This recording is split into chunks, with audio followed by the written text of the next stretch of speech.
ஒரு ரயில் பயணத்தில் வீடு திரும்பிய சில மணி நேரங்களிலேயே ஒரு இளம் விஞ்ஞானி உயிரிழக்கிறார். அதே நேரத்தில் ஒரு கம்ப்யூட்டர் புரோகிராமர் மர்மமாக கடத்தப்படுகிறார். இவர்களை இணைக்கும் ஒரே விஷயம் இந்தியாவின் மிக ரகசியமான விண்வெளி திட்டம். இது சாதாரண கொலை வழக்கல்ல, நாட்டின் பாதுகாப்பை குறிவைத்த கொடூர சதி. உண்மையை நெருங்கும் ஒவ்வொரு முறையும் சாட்சிகள் இறக்கிறார்கள், ஆதாரங்கள் மறைக்கப்படுகின்றன. ஆனால் 2 சிபிஐ அதிகாரிகள் மட்டும் பின்வாங்க மறுக்கிறார்கள். அவர்களின் விசாரணை இந்தியாவின் மிகப்பெரிய தேசிய ரகசியத்தை காப்பாற்றுமா அல்லது எல்லாம் மிக தாமதமாகிவிட்டதா? இந்த பரபரப்பான கிரைம் த்ரில்லரின் முழு உண்மையை தெரிந்து கொள்ள நாமும் நுழைவோமா இந்த உளவு வளையத்திற்குள்? அத்தியாயம் 1. 2001 ஏப்ரல் 12. பாகிஸ்தான் சுகியாபேக். கடலும் கடல் சார்ந்த பிரதேசமுமான சுகியாபேக் என்பது பாகிஸ்தானின் வடபுலத்தில் கராச்சிக்கு சற்றேறக்குறைய 200 கிலோமீட்டர் தள்ளி இருக்கும் ஒரு அமைதியான கிராமம். அந்த கிராமத்தில் அமைதி என்பது முன்பு உச்சரிக்கப்பட்ட வார்த்தை இப்பொழுது அமைதி என்பதற்கு அர்த்தம் தேடும் அளவுக்கு சுகியாபேக் ஆகிவிட்டது. காரணம், பாகிஸ்தானின் விண்வெளி ஆராய்ச்சி நிலையம், science and technology organisation of Pakistan, ஒட்டுமொத்த கிராமத்து மக்களையும் ஒரு நள்ளிரவு பொழுதில் 40 கிலோமீட்டர் தொலைவில் உள்ள ஒரு நகரத்திற்கு கடைத்துவிட்டு STOPக்கு அடிக்கல் நாட்டிவிட்டார்கள். ஒரு நாடு விண்வெளி ஆராய்ச்சியில் இறங்குவதற்கு பல காரணங்கள் உண்டு. ஒன்று பாதுகாப்பு மற்றும் தொழில் தொடர்பு வசதிகளுக்காக, இன்னொன்று முன்னேறி வரும் விஞ்ஞான சூழ்நிலையில் நிலத்திற்கும் அடியிலும் கடலுக்கு அடியிலும் உள்ள இயற்கை ஆதாரங்களை வளங்களை கண்டுபிடித்து அவற்றை ஆக்க சக்திக்கு பயன்படுத்துவது. கடைசியாக ஒரு காரணம் உண்டு, அது பக்கத்து நாடுகளில் அதன் இராணுவ கேந்திரங்களை வானத்திலிருந்து உளவு பார்ப்பது. இவை மூன்றுமே அல்லாமல் பக்கத்து நாடு, பகை நாடு முன்னேறுகிறதே, விண்வெளி ஆராய்ச்சியில் வல்லரசு நாடுகளெல்லாம் பின்தள்ளிவிடும் போலிருக்கிறதே என்ற பொறாமையுணர்வு மட்டுமே பிரதானமாக கொண்டு அமைக்கப்பட்டது தான் Pakistan science and technology organisation. கடந்த 2 ஆண்டுகளில் பாகிஸ்தான் விண்வெளி ஆராய்ச்சிக்கும் விஞ்ஞான முன்னேற்றத்துக்கும் செலவிட்ட தொகை இந்தியா செலவிட்டதை விட 2 மடங்கு அதிகம், சுமார் 1400 கோடிகள். என்னதான் பணத்தை வாரி இறைத்தாலும், அந்நிய நாடுகள் உதவி அளித்தாலும், சில முஸ்லீம் நாடுகள் ரகசியமான தொழில்நுட்ப விவரங்களை அளித்தாலும், சிதறுண்டு போன ரஷ்யாவிலிருந்து புளுட்டோனியம் ஆப்கான் வழியாக உள்ளே வந்தாலும், இவை அனைத்தையும் ஒன்றுபடுத்தி இணைத்து ஒரு ஆயுதத்தையோ அல்லது ஒரு கேந்திரத்தையோ உருவாக்குவதற்கு முக்கியமான ஒன்று தேவை, அது மூளை. அவர்களிடத்தில் அது ஷார்ட் சப்ளை. சுமார் 200 கோடி ரூபாய் விழுங்கி திறமையான விஞ்ஞானிகள் என்று நம்பிக்கொண்டிருக்கும் 200 பேர் 2 வருடங்களாக உழைத்து உருவாக்கிய புட்டோ 2 என்ற செயற்கைக்கோளை தாங்கிக் கொண்டு அந்த விண்கலம் அமைதியாக நின்றிருந்தது. வெள்ளை விளையர் என்று இருந்த அதன் மூக்கில் பாகிஸ்தான் தேசத்து பச்சை கொடி. கண்ட்ரோல் அறையில் பாகிஸ்தான் விஞ்ஞான மற்றும் தொழில்நுட்ப கழகத்தின் தலைவர் ஷேக் விந்தர் கான் கடைசி நிமிட படபடப்பில் இருந்தார். பக்கத்தில் உயிர்ப்போடு பிரதமரின் அலுவலகத்துக்கு தொடர்பு ஏற்படுத்தப்பட்ட ஹாட்லைன் அவருக்குள் உஷ்ணத்தை ஏற்படுத்தி கொண்டிருந்தது.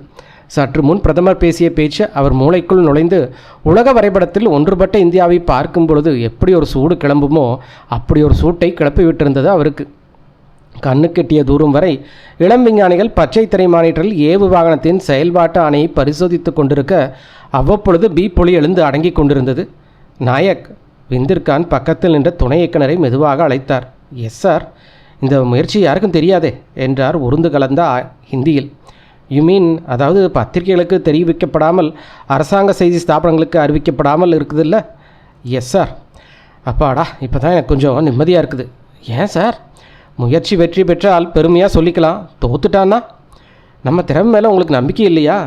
இருக்குது, ஆனாலும் என்ற பொழுது ஹாட்லைன் சத்தம் எழுப்ப ரிசீவரை எடுத்துக்கு காது கொடுத்தார். உடனே விரைப்பாகி, counter is going on, within few minutes we will be launched என்றார். தொடர்பு விட்டு போக கர்ச்சீஃபை எடுத்து முகத்தை துடைத்து கொண்டார். கவுண்டர் முடிந்து போனதற்கு சாட்சியாக கம்ப்யூட்டர் திரைகளின் எண்கள் சைஃபரை நோக்கி சென்று கொண்டிருக்க அந்த பச்சை நிற பட்டனை விந்திர்கான் கைப்பட காத்திருந்தது. கம்ப்யூட்டர் திரைகள் டார்கெட் கன்ஃபர்ம்டு என்று பச்சை எழுத்துக்களில் ஒளிர சுற்றி நின்ற விஞ்ஞானிகள் அனைவரும் அவரையே பார்க்க பட்டனை அழுத்தினார். அடுத்த வினாடி இத்தனை நேரமும் அமைதியாக அமர்ந்திருந்த அந்த செலுத்து வாகனம் புட்டோ 2 செயற்கைக்கோளை சுமந்து கொண்டு பெரிதாக பெருமூச்சு விட்டு கொண்டு விருட்டென்று புகை கக்கிக் கொண்டு வானத்தில் கிளம்பியது. காதை கிழிக்கும் சப்தம், நெருப்பு ஜுவாலை பீரிட்டு அடித்தது. விஞ்ஞானிகள் அனைவரும் நெஞ்சில் கை வைத்து கொண்டு இருதய துடிப்பை வாயினுள் உணர்ந்து வியர்த்து வழிந்தபடி காத்திருக்க சரியாக 1/2 கிலோமீட்டர் செங்குத்தாக சென்ற அந்த செலுத்து வாகனம் சற்றென்று அதன் சுற்றுப்பாதையை விட்டு விலகி இமைக்கும் நேரத்தில் கடலை நோக்கி திரும்பியது. கடலுக்குள் விழுவதற்கு 2 வினாடிகளுக்கு முன் சிவப்பு நிறமாய் வெடித்து ஆகாயத்தை தீப்பிளம்பாக்கிவிட்டு துண்டு துண்டாக சிதற விஞ்ஞானிகள் அனைவரும் தலை கவிழ்ந்து கொண்டனர். முட்டாள்களே என்றது ஹாட்லைன் ரிசீவர். பிரதமரின் விஞ்ஞான ஆலோசகர் பட்டேல் அப்துல் ரஷீத் உடம்பில் உள்ள அங்கங்கள் எல்லாம் கொதித்து கொண்டிருக்க பற்களை கடித்து தன்னை கட்டுப்படுத்தி கொண்டு அமர்ந்திருந்தார். எதிரே வெந்திர்கான் மற்றும் நாயக். இன்னும் என்ன உதவி வேணும் உங்களுக்கு? வெக்கமா இல்லை? இது 4வது முயற்சி. எல்லாம் சரியாக தான் இருக்குது நீங்களே, அப்புறம் எப்படி? காரணத்தை ஆராய்ஞ்சிட்ருக்கோம் சார். போன தடவை இப்படித்தான் ஆராய்ஞ்சிங்க. இந்த தவறு திரும்ப நடக்காதுன்னு நீங்கள் நீ எத்தனை முறை வான வேடிக்கை காட்ட போகிறீங்க? பிரதமர் ரொம்ப எரிச்சலாக இருக்கார். அவங்க எங்கேயோ போய்கிட்டு இருக்காங்க. சர்ஃபேஸ் டு சி GSLV-4ன்னு எல்லாத்துலேயும் வெற்றி அடைஞ்சிட்டாங்க.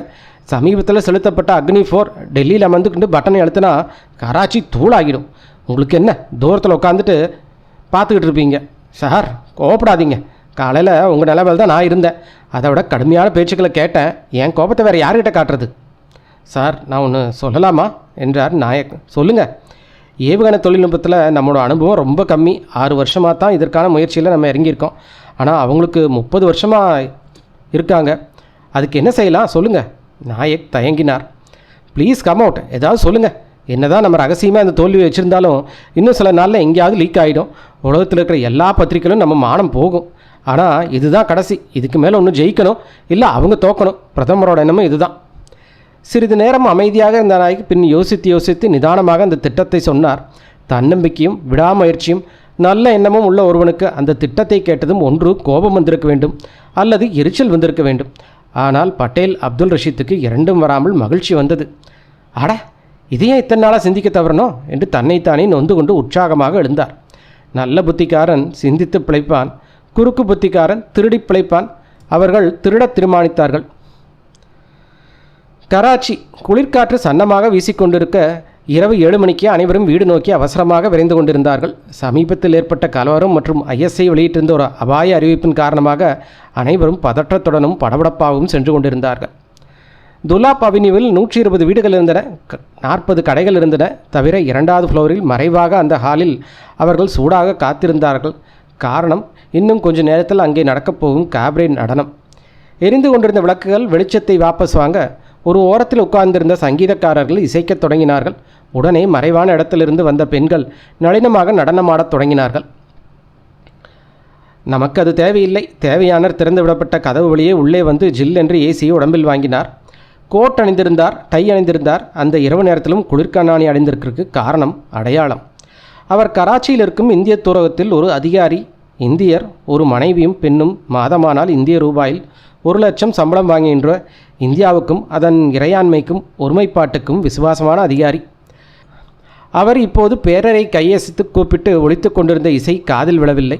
ஆனால் அந்த பேரர் அவரை மரியாதையாக அழைத்துச் சென்று அமர வைத்ததுக்கு காரணம் அவர் கொடுத்த பணம். அமர்ந்து பியர் ஆர்டர் செய்து வந்ததை கொஞ்சம் கொஞ்சமாக உறிஞ்சினார். பார்வையை வாசலில் பொதித்தார். சரியாக 4வது நிமிடம் கண்களுக்குள் சின்னதாய் ஆச்சரியப்படுத்தி கொண்டு தலையை அசைத்து ஒரு மாதிரியாக சைகையை காட்ட கதவை திறந்து கொண்டு உள்ளே வந்த அவன் அந்த சைகையை உணர்ந்து அவர் அருகில் வந்து அமர்ந்தான். இருவரும் பேசிக்கொள்ளவில்லை, அமைதியாக இருந்தார்கள். அவன் சிகரெட் கொளுத்தி கொண்டு அவரை பார்த்தான். கொஞ்ச நேரத்துக்கு முன்னாடி தான் எனக்கு நியூஸ் கிடச்சிது என்றார் அவர் ஹிந்தியில். அப்படி என்ன அவசரம்? வழக்கம் போல் எம்பசிக்கு அனுப்பிடலாமே. உங்கள் எம்பசியை கண்காணிக்கிறாங்க சார். அப்படியா? அநேகமாக அவங்களுக்கு எம்பசியில் பணிபுரிகிற ஆட்கள் மேலே சந்தேகம் வந்திருக்கலாம். நீங்கள் கொஞ்சம் ஜாக்கிரதையாக இருங்க. I can manage. என்ன நியூஸ் அதை சொல்லு.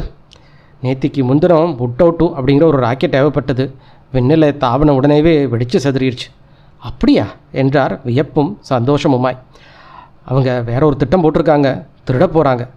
எதை? ராக்கெட் சீக்ரெட்ஸை, உங்கள் டெக்னாலஜியை, முக்கியமாக லிக்விட் ப்ரொபல்ஷன் கிரையோஜெனிக் என்ஜின் ஃபார்முலாவை. ஓ மை காட், நான் புறப்படுறேன். வேறு ஏதாவது நியூஸ் இருந்தால் உங்கள் ஒய்ஃப்கிட்ட என் ஒய்ஃப் சொல்லுவாள். பதிலை எதிர்பார்க்காமல் அவன் வெளியேற அவருக்கு வியப்பாக இருந்தது. இதுவரை அவர்கள் செய்யாதது அது ஒன்றுதான். அதையும் செய்ய துணிந்து விட்டார்களா? இதை உடனே என் நாட்டுக்கு சொல்லியாக வேண்டுமே. எப்படி சொல்வது? அவர் எழுந்து வேகமாக வந்தார். வரிசையாக கார்கள். பாக்கெட்டிலிருந்து சாவி எடுத்து கதவை திறந்து உள்ளே பிரவேசிக்கையில் சீட்டின் அந்த பக்கம் யாரோ அமர்ந்திருப்பது தெரிய அதிர்ந்து பட்டென்று விளக்கை தட்டிவிட்டார். அடுத்த கணம் அதிர்ந்தார். சிறிது நேரத்துக்கு முன் அவனுக்கு தகவல் தந்த பாகிஸ்தான் விஞ்ஞான மற்றும் தொழில்நுட்ப கழகத்தில் பணிபுரியும் அவன் மார்பில் சுடப்பட்டு பிணமாய் திடுக்கிட்டு அவர் திரும்ப முற்பட படாரென காருக்குள் தள்ளப்பட்டார். சுதாரித்து திரும்ப முன் சீட்டிலேயே வைத்து அமுக்கப்பட்டார். கார் பட்டென்று புறப்பட்டு படுவேகமாக கராச்சியின் முக்கிய சாலைகளை அரைத்து கொண்டு ஆக்ரோஷமாக விரைந்தது. இந்திய வெளியுறவுத்துறையின் அமைச்சக அதிகாரி டெலிஃபோனில் ஆவேசமாக பேசினார். இந்த வருஷத்தில் இது 2வது சம்பவம். எம்பசியில் பணிபுரிகிற அதிகாரிகளுக்கு பாதுகாப்பு கொடுக்க வேண்டியது உங்கள் கடமை இல்லையா? கடமை தான், அதுக்கு ஒத்துழைப்பு கொடுக்க வேண்டியது அவர் பொறுப்பு இல்லையா? பாதுகாப்பை உதாசீனப்படுத்திட்டு கடந்த 1 மாத காலமாக சந்தேகத்துக்கிடமான முறையில் வெளியே போகிறதும் வரதுமா இருந்தார். சீக்கிய தீவிரவாதியின் திருடன் அவருக்கு உணர்த்தப்பட்டிருந்தும் அதை பொருட்படுத்தலையே அவர். நீங்கள் என்ன செய்வீங்களோ எனக்கு தெரியாது, அந்த அதிகாரி எங்களுக்கு வேண்டும். 72 மணி நேரத்துக்குள்ளே அவர் பிடிக்கணும். இது குறித்து வெளியுறவுத்துறை அமைச்சர் உங்கள் பிரதமோட பேசுவார் என்று ரிசீவரை வைக்க இந்த பக்கம் ரிசீவரை வைத்த பாகிஸ்தான் வெளியுறவுத்துறை அதிகாரி உதடு பிரியாமல் சிரித்தார். மனதுக்குள் சொல்லிக்கொண்டார், எங்ககிட்டயே உங்கள் வேலைகளை காட்டுறீங்களா? 72 மணி நேரம் என்ன, 72 வருஷம் ஆனாலும் அவர் உங்களுக்கு கிடைக்க மாட்டார். அடுத்த அத்தியாயம் கேட்பதற்கு முன்பு நண்பர்களே, இந்த மாதிரி ஒரு மணி நேர தமிழ் ஆடியோ புக் வீடியோவை உருவாக்க எனக்கு குறைந்தது 4 நாட்கள் ஆகும். கதையை தேர்வு செய்து வாசிப்பது, ஒலியை சுத்தம் செய்வது, தேவையான எல்லா படங்களையும் உருவாக்கி அனிமேஷனாக மாற்றுவது, முழு video editing, thumbnail, title, description, tags இவை அனைத்தையும் நான் ஒரே ஒரு நபராக செய்து வருகிறேன். இந்த உழைப்பை நீங்கள் மதித்து எனக்கு தொடர்ந்து ஆதரவு தர விரும்பினால் தயவு செய்து இந்த சேனலை சப்ஸ்கிரைப் பண்ணுங்கள், வீடியோவுக்கு லைக் போடுங்க, உங்கள் பாசிட்டிவ் கருத்துக்களை கமெண்ட்ஸில் சொல்லுங்கள் மற்றும் உங்கள் நண்பர்களோட ஷேர் பண்ணுங்கள். உங்கள் ஒவ்வொரு ஆதரவும் எனக்கு மிகப்பெரிய ஊக்கமாக இருக்கும். மிக்க நன்றி. வாருங்கள் அடுத்த அத்தியாயத்தை தொடருவோம். அத்தியாயம் 2. சென்னை மாநகரம் உறங்க தயாராகி கொண்டிருந்தது. அடையார் சீனிவாச நகர் பட்டேல் சாலையின் முனையில் வெளிச்சம் பொழிந்து கொண்டிருந்த சோடியம் விளக்கை தவிர்த்து வேறு எதுவும் இல்லை. ஜம்புலிங்கம் வெள்ளை டிராயர் அணிந்திருந்தார், வெள்ளை பனியன் அணிந்திருந்தார், காலில் கேன்வாஸ் ஷூ, கையில் பற்றியிருந்த சங்கிலியின் மறுமுனையில் அவரது செல்ல டோனி. ஜம்புலிங்கத்திற்கு 68 வயது என்றால் நம்புவது கடினம். காரணம், முறையான உடற்பயிற்சி, இரவு சாப்பிட்ட பின் சின்ன வாக்கு வருவது அவரது 20 வருட பழக்கம். மின்கம்பத்தை முகர்ந்து கால்களை தூக்கிய தோணியை டே என்றார். அது நிதானமாக பிச்சடித்து விட்டு நகர்ந்தது. கடந்து சென்ற காருக்கு வழிவிட்டு நின்றால் முந்தைய இரவில் அவர் பார்த்த காட்சி இன்னும் குழப்பிக் கொண்டிருந்தது. யார் அவங்க? யார் அந்த பொண்ணு? பலவந்தமாக கடத்திட்டு போனாங்களா, இல்லை நான் தான் அப்படி கற்பனை பண்ணிட்டேனா? அந்த மாதிரியான தொழில் நடைபெறும் ஏரியாது. அவங்க யாராவது ஊர்ஜிதமாய் ஒரு முடிவுக்கு வராதால் அவரால் எதுவும் செய்ய முடியவில்லை. போலீஸுக்கு போகலாம் என்றால் ஆதாரமாக அவரிடம் எதுவும் இல்லை.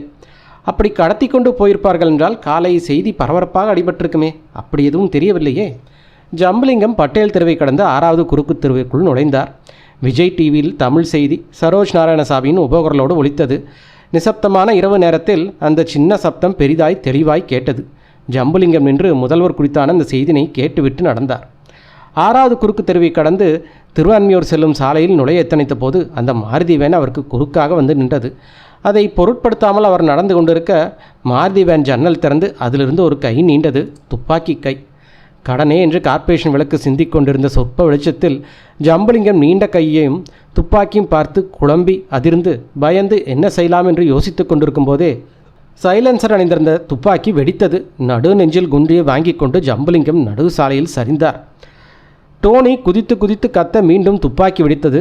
டோனி சுருண்டு விழுந்தது, துடித்தது, அடங்கியது. ராம்குமார் பிளாட்பாரத்திற்குள் நுழைந்து வேகமாக நின்ற ட்ரெயினிலிருந்து இறங்காமல் விடியத் துவங்கியிருந்த வானம் சிவப்பாய் அடிவயிற்றில் வெளிச்சம் இறைக்க அந்த வெளிச்சத்தில் விடிந்து கொண்டிருந்த ஊரை மகிழ்ச்சியாக பார்த்தான். 4 வருஷம் எவ்வளோ வேகமாக போயிடுச்சு. இப்போ தான் எம்எஸ்சி முடித்த மாதிரி இருக்குது. ஸ்டாஃப் செலெக்ஷன் கமிஷன் எழுதுனது, அதில் தேர்னதுக்கப்புறம் பாதுகாப்பு அமைச்சரோட தேர்வு எழுதுனது பசுமையாக நினைவில் இருக்கிறது. பரீட்சையிலும் தொடர்ந்து வந்த இன்டர்வியூலையும் தேறி டெல்லி டிஃபென்ஸ் மினிஸ்ட்ரியில் அசிஸ்டண்ட்டாக நுழைஞ்ச முதல் நாள் பூபேஷ் குப்தாவோட ஜில்லுன்னு கையை பற்றி கொடுக்குனது 4 வருஷத்துக்கு முன்னாடியா? ராம்குமார் தோளில் மாட்டிய பேக்குடன் கையில் சூட்கேஸுடன் கம்பார்ட்மெண்ட்டிலிருந்து குதித்தான். பிளாட்ஃபார்ம் காலியாக இருந்தது. படித்து கொண்டிருந்த 2 மாணவர்கள் இவனை அசௌரியமாக பார்த்துவிட்டு குனிந்து கொண்டனர். கடைசியாக வந்தவனை ஆச்சரியமாக பார்த்த டிசி குறுக்கே வந்து கையை நீட்ட தயாராக வைத்திருந்த டிக்கெட்டை கொடுத்துவிட்டு ராம்குமார் வெளியே நடந்தான். வீடு தூரம் என்ற போதும் நடந்து போவதே சுகமாகப்பட்டது. ஆகவே நடந்தான். ஊர் நிறைய மாறியிருந்தது. நிறைய வீடுகள், மேல் டிஷாண்டனா, தெரு தவறாமல் முளைத்து கொண்டிருக்கும் வீடுகள், தியேட்டரில் ஓடிக்கொண்டிருக்கும் படத்திற்கு சாட்சியாய் பல போஸ்டர்கள். 15 நிமிட நடை. ராம்குமார் தூரத்தில் தெரிந்த தனது வீட்டை மகிழ்ச்சியாய் பார்த்தான். வீடு நெருங்க நெருங்க சந்தோஷத்தில் நெஞ்சு குமைந்தது, அடிவயிறு கனத்தது. அந்த நிமிடம் ஏனோ டெல்லியிலிருந்து பக்கத்தில் அமர்ந்து வந்த வர்மா நினைவுக்கு வந்தான். அவனோடு பேசிக்கொண்டும் வியர் கொடுத்து கொண்டு வந்ததால் 3 நாள் பயணம் சுகமாக போயிற்று. ஊர் வந்து சேர்ந்ததை அவனுக்கு எழுத வேண்டும் என்று நினைத்து கொண்டான். முத்து, சௌரியமாக இருக்கியா என்றான் சைக்கிள் கடை வாசலில் நின்றவனை பார்த்து. அவன் அடையாமலும் புரியாமல் கொஞ்சம் திகைத்து பின் புரிந்து கொண்டு பின்னாலேயே ஓடி வந்து, வாக்குமாறு, அப்பாடி ஆளே மாறிட்டியே என்றான். வாசல் கூட்டி கலர் குளத்தின் முடிவில் இருந்த தங்கை பவானி இவனை பார்த்து அதிசயித்து பின்னர் விளக்கு மாற்றி ஒரு ஓரமாக போட்டுவிட்டு கோலமாவு டப்பாவுடன் அண்ணா என்று ஓடி வந்தால் சத்தம் கேட்டு வீட்டிலிருந்து வெளியே வந்து பார்த்தான் தம்பி சுகுமாரன்.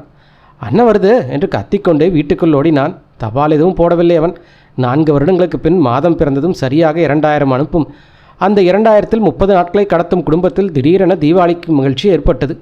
அம்மாவின் கேள்விகளுக்கு பொறுமையாக பதில் சொல்லி தம்பி தங்கைகளின் படிப்பை விசாரித்து 2 முறை வாந்தி எடுத்து, ஏம்பா ரயிலில் வர்றப்ப என்ன சாப்பிட்டேன் என்றாள் அம்மா படபடப்பாக. அம்மாவுக்கு பதில் சொல்லாமல் என்ற குமாருக்கு தலை சுற்றியது. ரயில் பயணத்தின் போது சாப்பிட்டவர்களை ஒத்துக்கொள்ளவில்லை என்று நினைத்தான். குறிப்பாக வர்மா கொடுத்த பேர். சோர்வாக சோஃபாவில் படுத்தான். அம்மா அவசரமாக அடுத்த தெரு சென்று பால் வாங்கி வந்து காஃபி போட்டாள். ஏ பவானி, என்னம்மா, இந்த காஃபி கொண்டு போய் அண்ணங்கிட்ட கொடு, நான் பூரிக்கு மாவை பேசுகிறேன். காஃபி வாங்கி கொண்டு வந்தவள் மேஜை மேல் டம்ளாரை வைத்துவிட்டு அண்ணனை உசுப்பினாள். அவன் அசையவே இல்லை. 2 முறை உசுப்பி பார்த்தவள், நல்லா தூங்குதுமா என்றாள். தூங்கிட்டானா என்று வந்த அம்மா, தம்பி, ஏய் தம்பி, காஃபி குடிச்சிட்டு தூங்குடா, வாந்தி வேறு எடுத்திருக்க, எழுந்திரி என்றாள். அவன் அசையவில்லை. குனிந்து அவன் தோளை பற்றி திரும்பியவள் அதிர்ந்தாள். வாயில் நுரை பூத்திருக்க ராம்குமார் சர்வ நிச்சயமாக இறந்திருந்தான். Bangalore ISRO Indian space and research ஆர்கனைசேஷனின் தலைமை அலுவலகம். ISROவின் டைரக்டர் விஜயபாஸ்கர் ஆப்பிள் நிறத்தில் இருந்தால் முன்மண்டை முழுவதும் முடிகளுக்கு தடை செய்யப்பட்ட பிரதேசமாக இருக்க பின்மண்டையில் இருந்த சொற்ப முடி வெள்ளி முலாம் பூசிக்கொண்டிருந்தது. மீசையை சுத்தமாக மலித்திருந்தார். தினமும் ஷேவ் பார்க்கும் கன்னங்களில் நிரந்தர பச்சை. விஜயபாஸ்கர் எளிதிலே அமர்ந்திருந்த உளவுத்துறை அதிகாரியை பார்த்தார். சொல்லுங்க என்றார். அவர் தெளிவான ஆங்கிலத்தில் நிதானமாக பேசினார். நம்மோட விஞ்ஞான முன்னேற்றத்தை குலைக்க திரைமறைவில் சதி நடப்பதா தகவல். இந்த சதியை உறுதி செய்யும் ஆதாரங்கள் இப்போ நம்மகிட்ட எதுவும் இல்லை. ஆனால் எந்த நேரத்தில் விஞ்ஞான ஆராய்ச்சி சம்மந்தப்பட்ட நிறுவனங்களுக்கும் அதில் பணியாற்றவங்களுக்கும் எதுவும் நடக்கலான்னு இந்த கவர்மெண்ட் ரொம்ப பயப்படுது சார். இஸ் இட் என்றார் V Bhaskar. Yes sir, home ministry போன மாதமே இப்படி ஒரு தகவலை உளவுத்துறைக்கு தந்தது. விசாரணை செஞ்சு அதை கன்ஃபார்ம் பண்ணிட்டோம். அது குறித்து சுருக்கமான ஒரு நோட்டை கூட உங்களுக்கு அனுப்பிச்சிருந்தோம். எஸ், பார்த்தேன். நிறுவனத்தோட பாதுகாப்பு அமைப்புகள் திருப்தியாக இருக்குதா? இட்ஸ் காங்கிரீட், போதும்னு நினைக்கிறேன். 2 பாதுகாப்பு வளையங்கள், ஊழியர்கள் வசிக்கும் பகுதியில் கூட கடுமையான ஏற்பாடுகள். It's enough. இப்போது ISROட ப்ராஜெக்ட் என்ன? இன்ஸ்டார் 3B தயாரிப்பு நிலை முடிஞ்சு சோதனை நிலையில் இருக்குது. விண்ணில் செலுத்தப்படும் தேதி தான் இன்னும் முடிவாகலை. என்ன காரணத்துக்காக இதை நம்ம செலுத்த போகிறோம்? வானிலை ஆராய்ச்சி, தகவல் தொடர்பு, அது தவிர விசேஷமான காரணங்கள் உண்டா? விஜயபாஸ்கர் அவன் கேள்விக்கு பதில் சொல்லாமல் அமைதியாக இருந்தார். அதன் பின், சாரி, அதை உங்ககிட்ட சொல்கிறதுக்கு இல்லை. That's alright. சில பாதுகாப்பு ஏற்பாடுகள் ரகசியமாக செய்யப்பட்டிருக்கு. உங்கள் ஊழியர்கள் யாராவது அவுட் ஸ்டேஷன் போயிருக்காங்களா? வெயிட் ப்ளீஸ் என்றவர் இன்டர்காம் உயிர்ப்பித்து பேசினார். பிறகு சொன்னார், yes, one fellow research assistant லீவில் போயிருக்காரு. எதனால் கேட்குறீங்க? அவர் எங்கே போயிருக்கார் சார்? அவரோட சொந்த மாநிலத்துக்கு. எந்த ஸ்டேட்டு? தமிழ்நாடு. ஓ, தமிழ்நாடா? அவரோட அட்ரஸ் சொல்லுங்களேன். தர்றேன். என்ன விஷயம் தெரிஞ்சுக்கலாமா? எந்த ஒரு விஷயத்துலையும் அலட்சியமாக இருக்கக்கூடாதுன்னு எனக்கு ஆர்டர் சார். தமிழ்நாடுங்கிறதுனால இன்னும் கொஞ்சம் சிரத்தையாக இருக்கணும்னு சொல்லியிருக்காங்க. அந்த அசிஸ்டண்ட் அங்கே இருக்கிற வரைக்கும் போதுமான பாதுகாப்பு ஏற்பாடுகள் செய்யணும். அப்படியா என்றவர் மீண்டும் இன்டர்காமில் பேசினார். நோட் பண்ணிக்கங்க. நேம் மிஸ்டர் ராம்குமார் என்று தொடர்ந்தார். அத்தியாயம் 3. Adyar station sub inspector Surender இளமையாக இருந்தார். விரைப்பான யூனிஃபார்ம் கச்சிதமாக பொருந்தியிருக்க தொப்பை இல்லாத ஸ்லிம்மான உடம்பு பார்ப்பவர்களுக்கு மரியாதை கொடுக்க தோன்றியது. குறைக்கப்பட்ட கிருதா, திருத்தப்பட்ட மீசை, போலீஸ் சம்பிரதாயங்கள் இல்லாமல் இருந்தால் இன்னும் அழகாக ஒரு ஹீரோ போல இருப்பார். அணிந்திருந்த கூலிங் கிளாஸை கலட்டி மடக்கி சட்டை பையில் வைத்து கொண்டார். வீட்டில் இன்னும் துக்கம் பாக்கி இருந்தது. நெருங்கிய உறவினர்கள் மிச்சம் இருந்தார்கள். அவசரமாக எடுத்து போடப்பட்ட நாற்காலிகள் அமராமல் பார்வையால் வீட்டை தடவினார். சுவரெங்கும் ஃபோட்டோக்கள். 2 இடத்தில் உலகத் தலைவர்களின் படம், அணிவித்திருந்த சந்தன மாலையும் அவர் முகத்தில் அணிந்திருந்த அற்புத சிரிப்பும் இந்த பூ முகத்தையா சிதைத்தார்கள் என்ற கேள்வியை 1000வது முறை அவருக்குள் எழுப்பியது. சுவற்றில் சாய்த்து வைக்கப்பட்டிருந்த பெரிய போட்டோவுக்கு ஊதுபத்தி புகை சாமரம் வீசிக்கொண்டிருந்தது. மாலை அணிந்திருந்த தாத்தா கம்பீரமாக காட்சியளித்தார்.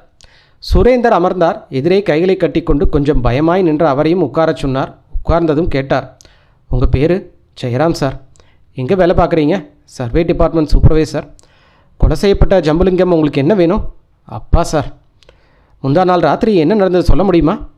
அவர் தொண்டையை கனத்த கொண்டு சன்னமான குரலில் சொன்னார். வீட்டிலிருந்த அனைவரும் 2 பேரையும் இமைக்காமல் பார்த்து கொண்டிருக்க சுரேந்தர் கூர்மையாக கவனித்தார். ராத்திரி 10 மணிக்கு வழக்கமாக டோனியோட வாக் போயிட்டு 11 மணிக்குள்ளே திரும்பிடுவார். முந்தா நேற்று 12 மணி ஆகியும் திரும்பல. லேசாக மழை தூரிட்டு இருந்தனால வருவாருன்னு நினச்சேன். 12 மணி வரைக்கும் வரல. உடனே டார்ச் எடுத்துக்கிட்டு வழக்கமாக அவர் போகிற பாதையில் போனேன். 6வது கிராஸ் ரோட்டில் அப்பாவும் டோனியும் என்று நிறுத்தி விட்டு விசும்பினார். கான்ஸ்டபிள் அவர் சொன்னதையெல்லாம் குறித்து கொண்டார்.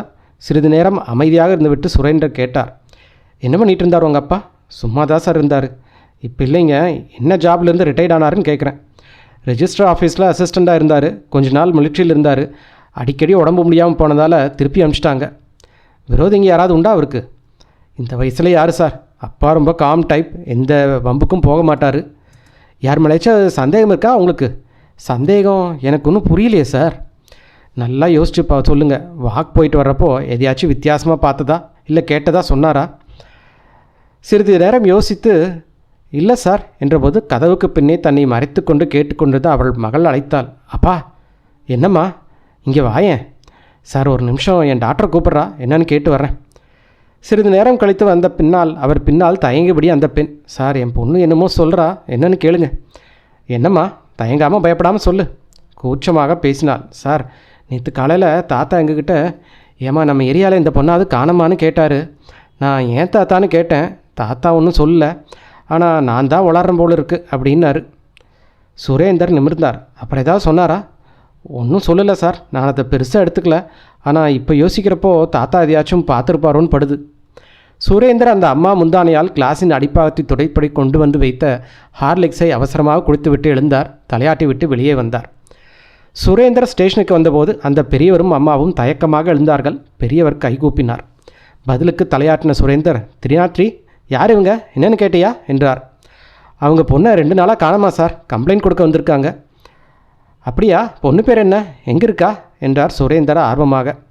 பேரு ஸ்வர்ணா, சக்தி அப்பார்ட்மெண்ட், இந்திரா நகரில் சார் என்றார் அவர். சுரேந்தர் விழுக்கென நிமிர்ந்தார். இன்ஸ்பெக்டர் துரைராஜ் அந்த செய்தியை வயர்லெஸில் வாங்கிய போது மணி காலை 10. உடனே செயல்பட்டார். கான்ஸ்டபிளை பைக்கில் ஏற்றிக்கொண்டு கிடாரங்கொண்டாரை நோக்கி படபடத்தார். ராம்குமார், வயசு 23, நம்பர் 14, நடுத்தெரு, கிடாரங்கொண்டான். உடனே சந்திக்கவும். அவர் அங்கே இருக்கிற ஒவ்வொரு வாரமும் அவரை கண்காணிப்பில் வச்சுருக்கோம். இதுதான் வயர்லெஸ் தந்த தகவல். யார் இந்த ராம்குமார்? ஏன் அவனை கண்காணிப்பில் வச்சுருக்கணும்? இன்ஸ்பெக்டருக்கு புரியவில்லை என்றாலும் பாதுகாப்பு தர வேண்டியது கடமை. கிடாரங்கொண்டாவில் நுழைந்து நடுத்தெருவுக்கு வந்தார். எதிர்பட்ட ஒருவரிடம், ஏண்டா 14ஆம் நம்பர் வீடு எது என்றார் உரிமையாக. அவன் அரண்டு போய், பந்தல் போட்டுட்ருக்காங்க பாருங்க, அந்த வீடு தான் என்றான் பயத்தோடு. ஏன் பந்தல் போடுறாங்க என்று யோசித்து கொண்டே இன்ஸ்பெக்டர் மெதுவாக பைக்கை செலுத்தினார். வீட்டை சமீபிக்கும் போது அழுகை சத்தம் பெரிதாக கேட்க உடனே பைக்கை நிறுத்தத்துக்கு கொண்டு வந்து அவசரமாக இறங்கி ஸ்டாண்டிட்டார். கான்ஸ்டபிள் பின்னே வரை இறங்கி நடந்தார். இன்ஸ்பெக்டரை பார்த்த ஒருவர் பந்தல் இருந்து அவசரமாக எழுந்து வந்தார். என்ன என்றார் துரைராஜ் முகம் சுருக்கி. பையன் ஒருத்தன் செத்துட்டான் சார். பையனா? பேர் என்ன என்றார் துரைராஜ் புருவம் சுருக்கி. ராம்குமார் சார். துரைராஜ் திகைத்தார். உடனே அவசரமாய் வீட்டிற்குள் நுழைந்தார். உள்ளே இருந்து வெடித்த கதறல் இதயத்தை பிசைந்தது. ஓரிரு வினாடிகள் சாத்தி வைக்கப்பட்டிருந்த ராம்குமாரை பார்த்துவிட்டு அவசரமாக வெளியே வந்தார். எப்படி என்றார் அவரிடம். எப்படின்னே யூகம் பண்ண முடியல சார். காலையில் தான் சார் டெல்லியிலேருந்து வந்தான். வீட்டுக்குள்ளே நுழைஞ்ச உடனே வாந்தி எடுத்திருக்கான். அப்புறம் ஒரு தடவை மறுபடியும் ஒரு தடவை எடுத்திருக்கான். அவங்க அம்மா காஃபி போட்டு எடுத்துகிட்டு வந்திருக்காங்க. சோஃபாவில் படுந்தது எழுப்பினா பேச்சு மூச்சே இல்லை. டாக்டர் கூட்டிகிட்டு வந்தோம் என்றார். நீங்கள் யார் என்றார் துரைராஜ் அவரிடம். பக்கத்து வீடு சார். பையன் டெல்லியில் என்ன பண்ணிகிட்டு இருந்தான்? அது தெரியல சார். அவனோட பெரியப்பா இருக்கார், கூப்பிட்டுமா? கூப்பிடுங்க என்றார் துரைராஜ் யோசித்தார். பாதுகாப்பு கொடுக்க சொல்லி செய்தி வந்திருக்கு. பாதுகாப்பு கொடுக்க வேண்டியவன் போலீஸ் வர்றதுக்குள்ளேயே செத்து போய் கிடக்கிறான். கொலையா? அப்படின்னா எப்படி? பாதுகாப்பு கொடுக்குற சொல்கிற அளவுக்கு இவன் அவ்வளோ என்ன முக்கியத்துவமானவன்? தோளில் துண்டியுடன் கலங்கிய கண்களுடன் அவர் அருகே வந்தார். நீங்கள் இந்த பையனுக்கு பெரியப்பாவா? ஆமாம் சார் என்றார் மெதுவாக. துரைராஜ் அடுத்த கேள்வியை கேட்பதற்கு முன்னால் உள்ளிருந்து குரல் வந்தது. சார், இங்கே வாங்க. துரைராஜ் அவசர அவசரமாக உள்ளே சென்றார். அந்த பெண் தடதடவென கொல்லை பக்கம் நோக்கியோட தொடர்ந்து சென்றார். இங்கே பாருங்க என்றால் அவள் கையை கீழே காட்டி. இன்ஸ்பெக்டர் பார்த்தார். அவன் எடுத்த வாந்தி சார். ராம்குமார் எடுத்த வாந்தி பச்சை நிறமாக இருந்தது. அத்தியாயம் 4. உங்கள் பொண்ணு எங்கே வேலை பார்க்குது? இன்ஸ்பெக்டர் சுரேந்தர் கேட்டார். அவர் தழுதலப்பாக பேசினார். எங்கன்னு தெரியல சார். சுரேந்தர் வியப்பாய் அவரை பார்த்தார். என்னங்க இது, பொண்ணு எங்கே வேலை பார்க்குதுன்னே தெரியலங்கிறீங்க? அவள் அதை பற்றி எழுதுனதே இல்லை சார். நான் கேட்டப்பவும் சொன்னதில்லை. பிஎஸ்சி முடிஞ்சதும் கம்ப்யூட்டர் கோர்ஸ் படித்தா. உடனே மெட்ராஸ் வந்துட்டா. BSc university first. 4 வருஷமாக இங்கே தான் இருக்கா. அவள் கொஞ்சம் தைரியமான பொண்ணு சார். அதனால் நாங்கள் கவலைப்படாமல் இருந்தோம். மாதம் டான்னு 4000 ரூபா அனுப்பிடுவா. தேதியே கரெக்டாக வந்துடும். இந்த மாதம் பணமும் வரல, லெட்டரும் வரல. சரி, பார்த்து தான் ரொம்ப நாளாச்சுன்னு புறப்பட்டு வந்தோம். வீடு பூட்டி இருந்துச்சு. வருவான்னு காத்துட்டு இருந்தோம். வரவே இல்லை. முந்தா நாள் ராத்திரி 10 மணிக்கு ஏதோ கார் வந்துச்சான். அதில் ஏறி போனாலாம், திரும்ப வரலன்னு வாட்ச்மேன் சொன்னான். எனக்கு பயமாக இருக்குது சார். எனக்கு அவள் ஒரே பொண்ணு, எப்படியாச்சும் கண்டுபிடிச்சி கொடுத்துருங்க சார் என்றார் படபடப்பாக. பதறாதீங்க, கண்டுபிடிச்சிடலாம். என்ன அட்ரஸ் சொல்லுங்கள். அந்த அம்மா கையில் இருந்த மஞ்சள் பை பிரித்து ஒரு இன்லாண்ட் லெட்டர் எடுத்து கொடுத்தார். அனுப்புனர் பகுதியில் அழகாக கையெழுத்தில் இருந்தது விலாசம். எஸ் வர்ணா, ஃப்ளாட் நம்பர் 4, சக்தி அப்பார்ட்மெண்ட், இந்திரா நகர், அடையார், சென்னை 20. 2 கான்ஸ்டபிளுடன் அவர்களையும் ஏற்றிக்கொண்டு ஜீப்பில் சக்தி அப்பார்ட்மெண்ட்டை நோக்கி பறந்தார். க்ரீச் என்று வந்து நின்ற ஜீப்பை பார்த்ததும் விளையாடி கொண்டிருந்த சிறுவர்கள் மௌனமானார்கள். பட்டு பட்டென்று மாடி ஜன்னல்களிலிருந்து தலைகள் முளைத்தன. அப்போதுதான் துவைத்து தண்ணீர் சொட்டு கொண்டிருந்த உடையை காய நினைத்தால் சுரேந்தரை கண்டதும் கைகளை தாழ்த்தினாள். ஜீப்பிலிருந்து இறங்கிய சுரேந்தர் எதிர்ப்பட்ட வாட்ச்மேனிடம், ஃப்ளாட் நம்பர் 4 எது என்றார். மாடியில் லெஃப்ட் சைடு வீடு சார். சுரேந்தர் நடந்தார். அந்த சின்ன மைதானத்தில் ஒரு கும்பல் சுவாரஸ்யமாக விளையாடி கொண்டிருந்தது. சுரேந்தர் பூஸ்ட் சப்திக்க படியேறினார். 4ஆம் நம்பர் ஃப்ளாட் முன் வந்து நின்றார். கதவை தள்ளி பார்த்தார். சைகை காட்ட கான்ஸ்டபிள் கையிலிருந்து ஒரு கொத்து சாவி எடுத்து துவாரத்தில் சொருகி 5 நிமிட போராட்டத்திற்கு பிறகு கதவு திறந்தது. ஹால் சுத்தமாக இருந்தது. மழையின் காரணமாக குறுக்காக கட்டப்பட்டிருந்த கயிற்றில் ஆடைகள் தொங்கின. சுரேந்தர் ஒவ்வொரு அறையாக பார்த்தார். ஒரு பெட்ரூம், கிச்சன், ஹால், கம்ஃபர்டபுளான வீடு. படுக்கை அறைக்குள் நுழைந்தார். கட்டிலின் ஓரமாக சின்ன மேஜை, அதன் முன்னே நாற்காலி, மேஜைக்கு மேல் கண்ணாடி, love to be loved sticker, அருகே இந்திய வரைபடம். மேஜையின் மேல் வார இதழ்கள், மாத இதழ்கள், ஆங்கில பெண் இதழ்கள். சுரேந்தர் மேஜை அலமாரி இழுத்தார். பூட்டியிருந்தது. உத்தேசமாக மேலே ஆணில் தொங்கி ஒரு சாவி எடுத்து திறந்தார். திறந்து கொண்டது. உள்ளே ஒரு டைரி மட்டும் இருந்தது. டைரியை பிரித்தார். வழுக்கிக் கொண்டு ஒரு அட்டை கீழே விழுந்தது. எடுத்து பார்த்தால் ஒரு identity card. Stamp size colour ஃபோட்டோவில் ஸ்வர்ணா இருந்தால் கீழே பொடிப்பொடியான எலக்ட்ரானிக் எழுத்துக்கள் ஆங்கிலத்தில் S Varna, programmer, research and development, Indian space and research organisation, Chennai என்றிருந்தது. சுரேந்தர் திகைத்தார். No, I can't tolerate, what is going there என்றார் ஆத்திரமாக விஜயபாஸ்கர். கையில் இருந்த பைப்பை வாயில் வைக்க முடியாமல் விரல்கள் நடுங்கின. அவர் எதிரே ISROவின் பாதுகாப்பு அதிகாரியும் உள்துறை அமைச்சகத்தை சேர்ந்த அதிகாரி ஒருவரும். பாதுகாப்பு ஏற்பாடுகள் அவனை போகிறதுக்கு முன்னாடி தீர்த்துட்டாங்க சார். இதை செக்யூரிட்டி லேப்ஸ்ன்னு சொல்ல முடியாது என்றார் ஒருவர். ஒரு சந்தேகம் என்ன என்பது போல பார்த்தார் விஜயபாஸ்கர். இந்த ரிசர்ச் அண்ட் அசிஸ்டண்ட் சொந்த மாநிலத்துக்கு போகிறது யாருக்கு தெரியும்? செய்தி எப்படி லீக் ஆச்சு? யாருக்கு தெரியும்? இந்தியாவில் எது சாத்தியம் இல்லை. அவன் எத்தனை பேர்கிட்ட சொன்னானோ, எங்கேருந்து செய்தி எப்படி போனதோ. But what a brilliant. He is only 23, but genius. என்ன அபாரமான மூளை. அவனை இழப்பால் நம்ம 10 வருடங்கள் பின்னாடி போயிட்டோம். அவன் டிஃபென்ஸ் மினிஸ்ட்ரியில் அசிஸ்டண்ட்டாக தான் இருந்தான். அவனோட பயோடேட்டாவை பார்த்து தான் டெப்டேஷன் பண்ணணும். என்ன காரணத்துக்காக கொண்டு இருப்பாங்க? உன்னால் யூகிக்க முடியுதா சார்? அதுதான் சொன்னனே, நம்ம 10 வருஷங்கள் பின்னாடி போயிட்டோன்னு. நம்ம முயற்சிகள் கெடுக்கிற வேலை இது நீட்டிக்கப்படக்கூடாது. உடனடியாக முறியடிக்க வேணும். ஆணி வேற கண்டுபிடிச்சி வேரோட அறுக்கணும். இல்லாட்டி ஒரு பக்கம் நம்ம மேலே போனால் இன்னொரு பக்கம் கீழே தள்ளிடுவாங்க. இப்போ தயாரிப்பு நிலையில் இருக்கிற INSAT 3Bன்ற உண்மையான நோக்கம் என்ன சார்? சொல்கிறேன். அது வழக்கமான வானிலை ஆராய்ச்சி, தகவல் தொடர்பு தவிர எல்லையில் கண்காணிப்பு பணிகளை செய்வதற்குன்னு சில கருவிகள் அதில் இணைக்கப்பட்டிருக்கிறது. இராணுவ ரீதியாக அது நம்மளுக்கு அவசியம். இது ஓரளவு எதிர்பார்த்தது தான் என்றாலும் செய்தியினாலும் கொஞ்சம் திகைப்பாக இருந்தது. அதனால் தான் அதை முறியடிக்க இவ்வளவு முயற்சிகளா என்று எண்ணினார். இது தொடர்பான புரோகிராமர்கள் பத்திரமா இருக்கா என்றார். நல்ல வேலை, அந்த அற்புதமான வேலையை பெங்களூர் இருந்து செய்யலை. அந்த மகத்தான பணியை சென்னை RD எடுத்துக்கிச்சு. உள்துறை அமைச்சகத்தை சேர்ந்த அதிகாரி சிறிது நேரம் அமைதியாக இருந்து விட்டு சொன்னார். Sorry to say this sir, Chennai RDயில் பணிபுர கம்ப்யூட்டர் புரோகிராமர் ஸ்வர்ணாவை 4 நாளாக காணோம். வாட் என்றார் விஜயபாஸ்கர். வாயிலிருந்து பைப் நழுவியது. ஸ்வர்ணா கண் விழித்தாள். இமைகளின் மேல் பாரத்தை உணர்ந்தால் உடம்பு முழுவதும் வலி பரவினார் போல இருந்தது. கைகால்களை அடக்க முயன்று தோற்றாள். உட்கார வைக்கப்பட்டிருந்த நாற்காலியோடு பலமாக கட்டப்பட்டிருந்தால், எத்தனை நாட்களாக இங்கே சிறை வைக்கப்பட்டிருக்கிறேன். அன்று இரவு லேசாக மழை பெய்தது நினைவில் இருக்கிறது. எப்போதாவது நடு இரவில் அலுவலகத்திலிருந்து கூப்பிட்டு அனுப்புவார்கள். அது தவிர்க்க முடியாதது. வாட்ச்மேன் கார் வந்திருப்பதாக சொன்னான். அதே கார், கருப்பு அம்பாசடர். வழக்கம் போல ஏறினேன். உள்ளிருந்து அவர்கள் கார் சிறிது தென்றபுறம் தான் கவனித்தேன். ஆபத்து புரிந்து இறங்குவதற்குள் கார் தூரம் சென்று விட்டது. அவர்களை தாக்கினேன். 2 மணி நேரம் காருக்குள் ஒரு பெரும் போராட்டம் நடந்தது. யாராவது அதை பார்த்திருப்பார்களா? அந்த கிழவர் கையில் நாயுடன் வாக் போனாரே, அவர் பார்த்திருப்பாரோ? யாரிடமாவது சொல்லியிருப்பாரோ? டேய், கிழவன் பார்த்துட்டான்டா என்றான் ஒருவன். நிறுத்து, தீர்த்துடுவோம். பாஸ் ஒரு தடயத்தையும் விட்டுவிடக்கூடாதுன்னு சொல்லியிருக்காருல்ல என்றான் இளைஞன். பேசாமல் இரு. இப்போ எதுவும் சீன் கிரியேட் பண்ண வேண்டாம். இவ்வளோ பத்திரமா கொண்டு போய் சேர்க்கணும். கிழவனை நாளைக்கு பார்த்துக்கலாம். தினமும் வாக் போகிறோம். அவனை என்னமோ காருக்குள்ளே பார்த்த மாதிரி தெரியல என்றான் ஒருவன். அவரை ஏதாவது செய்திருப்பார்களோ? ஒரு சமயம் கிழவர் சந்தேகப்பட்டுக்கு போலீஸ் போயிருப்பாரோ? போலீஸ் என்னை தேடுமா? நான் அலுவலகத்துக்கு வரவில்லை என்று சந்தேகப்பட்டு என் அலுவலகத்திலிருந்து அரசாங்கத்துக்கு தகவல் போயிருக்குமா? வரிசையாக கேள்விகள் அவள் மனதில் ஊர்வலம் போயின. இயற்கை வேறு உந்துதல் செய்ய அந்த இக்கட்டான நிலையில் ஸ்வர்ணாக்கு அழுகை வந்தது. அந்த புரோகிராமை சொல்லி வற்புறுத்தினார்களே, சொன்னால் விட்டு விடுவார்களோ? இரவு என்னை இங்கே கொண்டு வந்ததும் அரை மயக்கத்தில் யாரோ ஒருவர் என்னிடம் ஏதேதோ கேள்வி கேட்டானே. என்ன கேட்டான்? நோ, நான் சொல்ல மாட்டேன். என் உயிரே போனாலும் சொல்ல மாட்டேன். அது நாட்டோட ரகசியம். அது எந்தவித மிரட்டலுக்கும் அடிபணிய மாட்டேன். முடிஞ்சால் இங்கிருந்து தப்பிக்கணும், முடியாட்டி செத்தடணும். என் நாடு என் உயிரை விட முக்கியம். அது முன்னேறணும், விஞ்ஞான ரீதியாக வலுப்பறணும். இது எனக்கு சோதனை. எனக்கு இருக்கிற நாட்டுப்பற்ற நான் நிரூபிக்கிற சோதனை. நான் ஜெயிப்பேன்.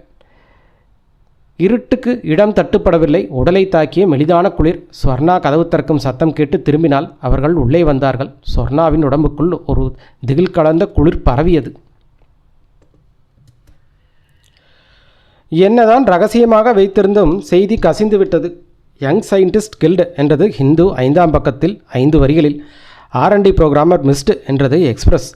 பாராளுமன்ற குளிர்கால கூட்டத்தொடரில் 3வது நாள் தமிழ்நாட்டை சேர்ந்த ஒரு MP சுவாரஸ்யமாக காது குடைந்துவிட்டு தன் பெயர் சொல்லி சபாயினர் அழைத்ததும் அந்த கேள்வியை கேட்டார். தமிழ்நாட்டைச் சேர்ந்த ஒரு இளம் விஞ்ஞானி சந்தேகத்துக்கிடமான முறையில் இறந்ததுக்கும் சென்னை RD சேர்ந்த ஒரு புரோகிராமர் காணாமல் போனதுக்கும் ஏதாவது தொடர்புண்டா? உடனே உள்துறை அமைச்சர் எழுந்து, இது நாட்டோட பாதுகாப்பு சம்பந்தப்பட்ட விஷயம், ஆகவே உறுப்பினர் என்னை அழைக்க வந்தால் தகுந்த விளக்கம் அளிப்பேன் என்றார். அந்த MPக்கு MP வேலை தவிர வேறொரு உபதொழிலும் உண்டு. தமிழ்நாட்டு தொழிலதிபர் ஒருவரின் பினாமியாக செயல்பட்டு கொண்டிருந்தார் அவர். தோல் பதனிடும் கம்பெனி ஒன்றுக்கு MP தான் பொறுப்பு. அது தொடர்பாக மதியம் ஒரு முக்கியமான வேலை இருந்தது அவருக்கு. 3 லட்சம் வாக்குகள் பெற்று 1 லட்சம் வாக்கு வித்தியாசத்தில் வெற்றி பெற்ற அந்த MPக்கு நாட்டுப்பற்றும் தேச ஒற்றுமையுமா முக்கியம் என்ன? ஆகவே அவர் போகவில்லை. ஆனால் பிரதமர் கவலைப்பட்டார். உடனே அமைச்சரவை கூட்டத்தை கூட்டி விவாதித்தார். உளவுத்துறை அதிகாரிகள் கலந்து பேசப்பட்டனர். CBI விசாரணைக்கு உத்தரவிட்டனர். சஞ்சயும் வில்சனும் விசாரணை அதிகாரிகளாக நியமிக்கப்பட்டனர். அத்தியாயம் 5. நாகப்பட்டினம். அக்டோபர் மாத நாகை நகரம் நாஸ்தியாக இருந்தது. சொதவென பெய்த மழையின் காரணமாக மக்கள் எரிச்சலாக இருந்தார்கள். நமக்கு மக்கள் முக்கியமில்லை, அவன். ஜீன்ஸ் அணிந்திருந்தான். வழக்கம் போல சாயம் போயிருந்தது. காட்டன் சட்டை அணிந்து மேல் 2 பட்டன்களை போடாமல் விட்டிருந்தான். அவன் நேற்று இரவு நாகைக்கு வந்தான். எதிலில்? ரயிலிலா? இல்லை. பஸ்ஸிலா? இல்லை. பின் மோட்டார் போட்டில். அவனுக்கு வேலை இங்கில்லை, தமிழகத்தின் தலைநகரில். அங்கு ஒரு சின்ன வேலை இருக்கிறது, ஒரு டைரி. அதை ஒருவிடம் ஒப்படைக்க வேண்டும். அவன் இப்பொழுது அந்த லாட்ஜ் அருகே ஒதுங்கி நின்று கைகளால் சிகரெட்டை காட்டி வாங்கி பற்ற வைத்து கொண்டான். சுவாரஸ்யமாக புகையை விட்டு கொண்டிருந்த போது அந்த ஜீப் வேகமாக வந்து லாட்ஜ் வாசலில் நின்றது. அதிலிருந்து 5 போலீசாரில் 4 பேர் உள்ளே நுழைய ஒருவர் மட்டும் வாசலிலேயே நின்று கொண்டார். வழக்கமான சோதனை அது. அவன் போலீஸை அலட்சியப்படுத்தி அப்படியே நின்றிருந்தால் பிரச்சனை இருந்திருக்காது. உதடில் பதட்டம் மரும்ப அவசரமாக அந்த இடத்தை விட்டு நகர்ந்தான். அவன் பதற்றம், நடந்த வேகம் லாட்ஜ் வாசலில் நின்றிருந்த அந்த கான்ஸ்டபிளை நகர்ந்து அவன் கையை பிடிக்க அவன் கையை உதறிவிட்டு ஓடத் தொடங்கினான். ஒரே பாய்ச்சலாக பாய்ந்து அவன் காலை பிடித்தார். கான்ஸ்டபிள் வலுவானவர். ஆகவே அவன் முயற்சி பலிக்கவில்லை. வசமாக சிக்கிக்கொண்டான். பலார் என்ற விவரம் கேட்காமல் அடி வாங்கினான். போலீஸ் ஸ்டேஷன் கொண்டு வரப்பட்டதும் சைகையாலேயே தண்ணீர் கேட்டான். கொடுத்தார்கள். பாதி தண்ணீர் சட்டைக்குள்ளும் மீதி தொண்டைக்குள்ளும் ஊற்றிக்கொண்டான். 5 டம்ளர் குடித்தவுடன், உன் பேர் என்னடா என்றார் இன்ஸ்பெக்டர். அவன் பதில் சொல்லவில்லை. பலார் என்ற அறைக்கு பின் அதே கேள்வி. இப்போதும் மௌனம். 4-5 அறைக்கு பின் வாயிலிருந்து கொஞ்சம் ரத்தம் வெளியே வந்ததும் பே என்றான். ஊமை. கடுப்பான இன்ஸ்பெக்டர் கழுக்கட்டாயமாக அவன் சட்டையை பிடித்து இழுத்தபோது பொத்தென்று அந்த டைரி சட்டைக்குள்ளிருந்து விழுந்தது. இன்ஸ்பெக்டர் குனிந்து சொதவென நனைந்திருந்த டைரியை எடுத்தார். நிமிர்ந்த பொழுது அவன் முகத்தில் இருந்த பீதியை குறித்து கொண்டார். அவனை லாக்கப்புக்குள் தள்ளி பூட்டிய பின் நிதானமாக நடந்து நாற்காலியில் அமர்ந்து டைரியை புரட்டினார். வெறுமை. ஒன்றுமே எழுதப்படவில்லை. எல்லா பக்கங்களும் காலியாக இருந்தன.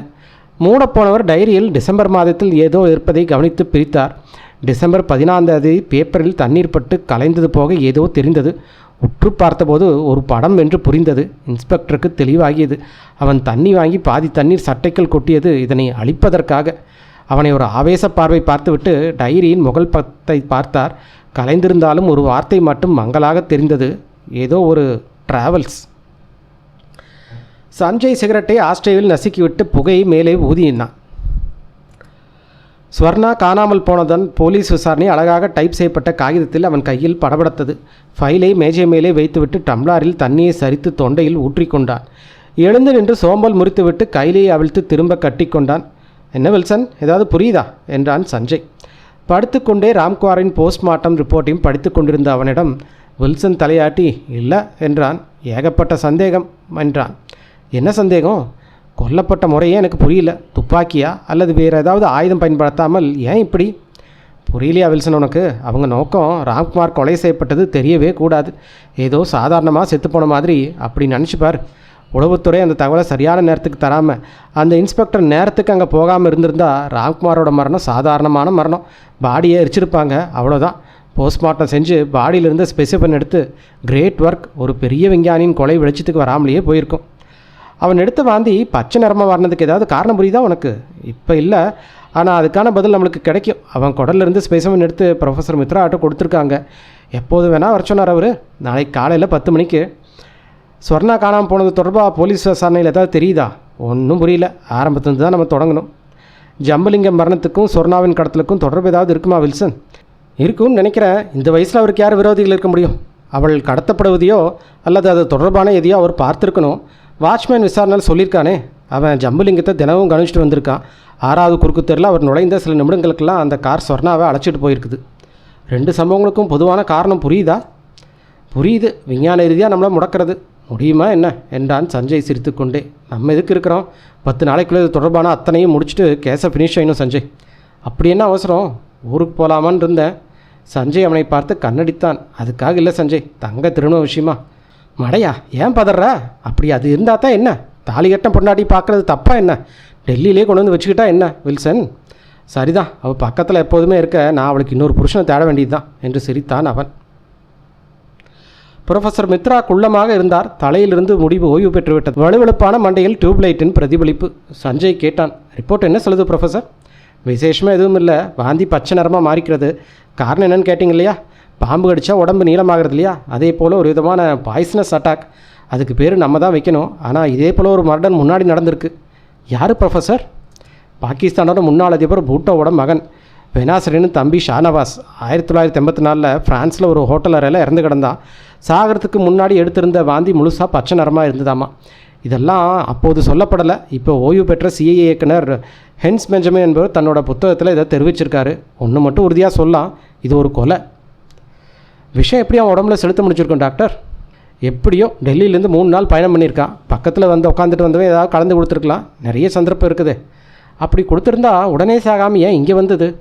அதுதான் சொல்கிறேன், அந்த விஷத்தோட தன்மை அப்படி கொஞ்சம் கொஞ்சமாக ரத்தத்தில் கலந்து இதயத்தை தாக்குற தன்மை. கை குலுக்கி எழுந்தார்கள், வெளியே சென்றார்கள். ஸ்வர்ணாவுக்கு உடம்பை வலித்தது. ஒரு பெண்ணால் எவ்வளவுதான் தாங்க முடியும்? ஆனாலும் இதுவரை சொல்லவில்லை. எனக்கு தெரியாது என்றே திரும்ப திரும்ப சொன்னால் அவர்கள் அதை நம்பினார்களா, இல்லை வேறு ஏதாவது முறையில் விசாரிக்கலாம் என்று விட்டு வைத்தார்களா என்று புரியவில்லை.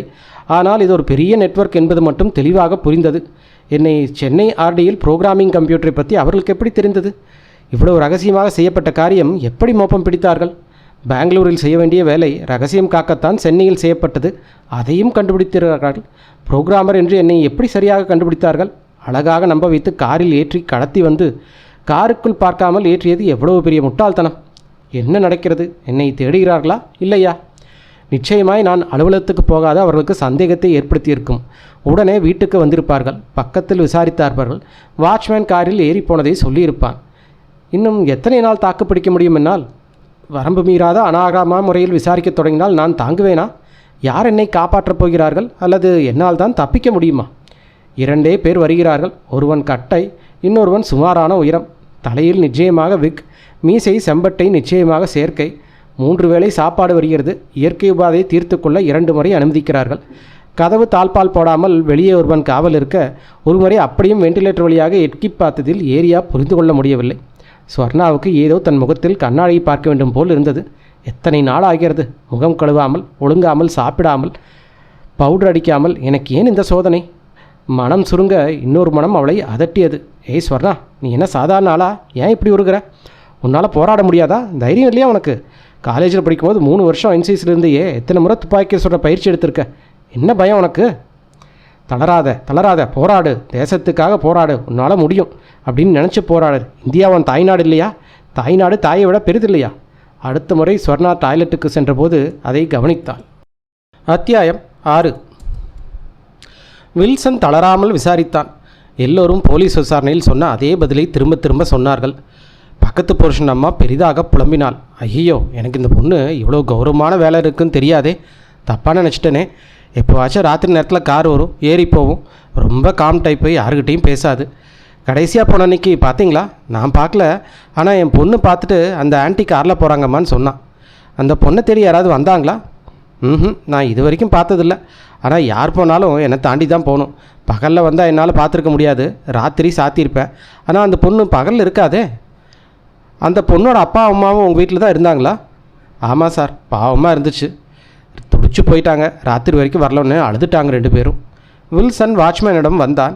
கொஞ்சம் கூட மாற்றாமல் போலீஸிடம் சொன்னதையே சொன்னான். ஒரு முறை வீட்டை திறந்து பார்வையால் தடவினான். வித்தியாசமாக எதுவும் தென்படவில்லை. ராம்குமாரோடு பயணித்த அந்த கூபையில் இருந்த 6 பேர் விலாசமும் கம்ப்யூட்டர் தயவால் பெறப்பட்டது.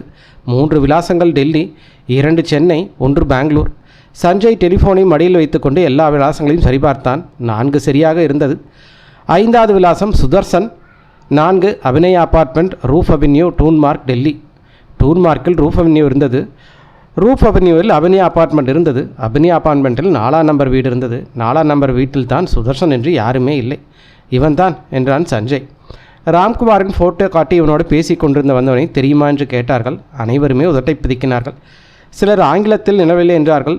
அவர்கள் இருவரும் பேசிக்கொண்டும் பியர் கொடுத்து கொண்டும் வந்தார்கள். நான் அவனை கவனிக்கவில்லை என்றார்கள். 4 பேரும் சொன்ன அதே பதிலை சொல்ல, ஒருவன் தான் நடத்தும் அட்வர்டைசிங் கம்பெனி விஷயமாக பெங்களூர் சென்றிருந்ததால் அவன் மனைவியிடம் விவரம் சொல்லிவிட்டு வந்தார்கள். வந்தவுடன் சந்திக்க சொல்லி. ஸ்வர்ணா கண்ணை மூடி காத்திருந்தால். அவர்கள் வரும் நேரம் கட்டுக்களை அவிழ்த்துவிட்டு பாத்ரூம் வரை வருவான். என் திட்டம் சரியா? தப்பிக்க முடியுமா?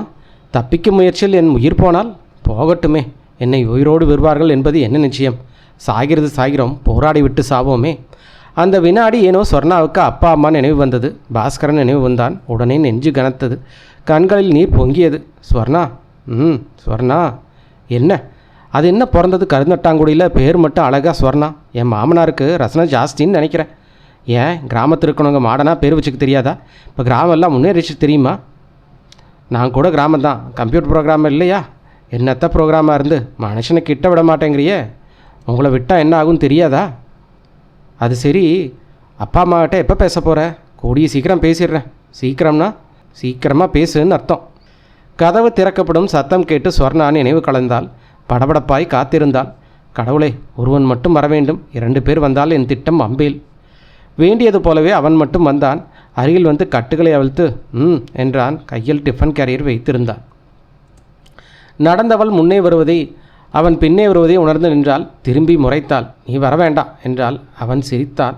உடனே ஆவேசமாய் பொங்கினாள். ஏன் உயிரை வாங்குறீங்க? நான் இங்கிருந்து தப்பிக்காம முடியும். பாத்ரூம் போகிறப்ப கூட வரணுமா? பேசாமல் என்னை கொன்னுடுங்க. கத்தி விட்டு நடந்தால். அவன் பின்னாடியே வந்தான். பாத்ரூமுக்குள் நுழைந்தால். சமயோசிதமாய் பாத்ரூம் தாழ்பாலை அகற்றியிருந்தார்கள். இன்னொரு காரியத்தை செய்ய மறந்திருந்தார்கள். சுவரில் ஆணி எடுத்து மாட்டியிருந்த மரத்தினால் கைப்பிடி கொண்ட லெட்ரினை சுத்தம் செய்யும் பிரஷை அகற்ற மறந்திருந்தார்கள். அதுதான் ஸ்வர்ணாவிற்கு தற்போதைய ஆயுதம். ஸ்வர்ணா பைப்பை திறந்துவிட்டால். தண்ணீரின் சத்தத்தில் பிரஷை கலற்றி எடுத்துக்கொண்டு வசதியாக திருப்பி பிடித்து கொண்டால். காத்திருந்தாள். சிறிது நேரம் கழித்து பைப்பை நிறுத்தினால்.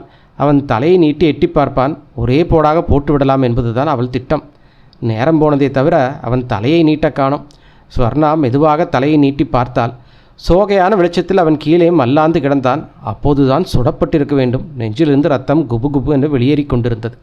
ஸ்வர்ணா அதிர்ந்து போய் அவனையே பார்த்து கொண்டிருந்தாள். இதயம் இயக்கத்தை கூட்டிக்கொள்ள ஓரிரு வினாடிகள் அவளுக்கு ஒன்றுமே புரியவில்லை. என்றாலும் சுலபமாக தப்பித்து விடலாம் என்று நினைத்தாள். பிரஷை போட்டுவிட்டு கதவை திறந்து எட்டி பார்த்தால். யாரும் இல்லை. வெளியே வந்தால். யார் சுட்டார்கள்? எதற்கு சுட்டார்கள்? பைப்பிலிருந்து தண்ணீர் கொட்டிய போது சுட்டிருக்கிறார்கள். அந்த சத்தத்தில் சுட்டிருக்க வேண்டும்.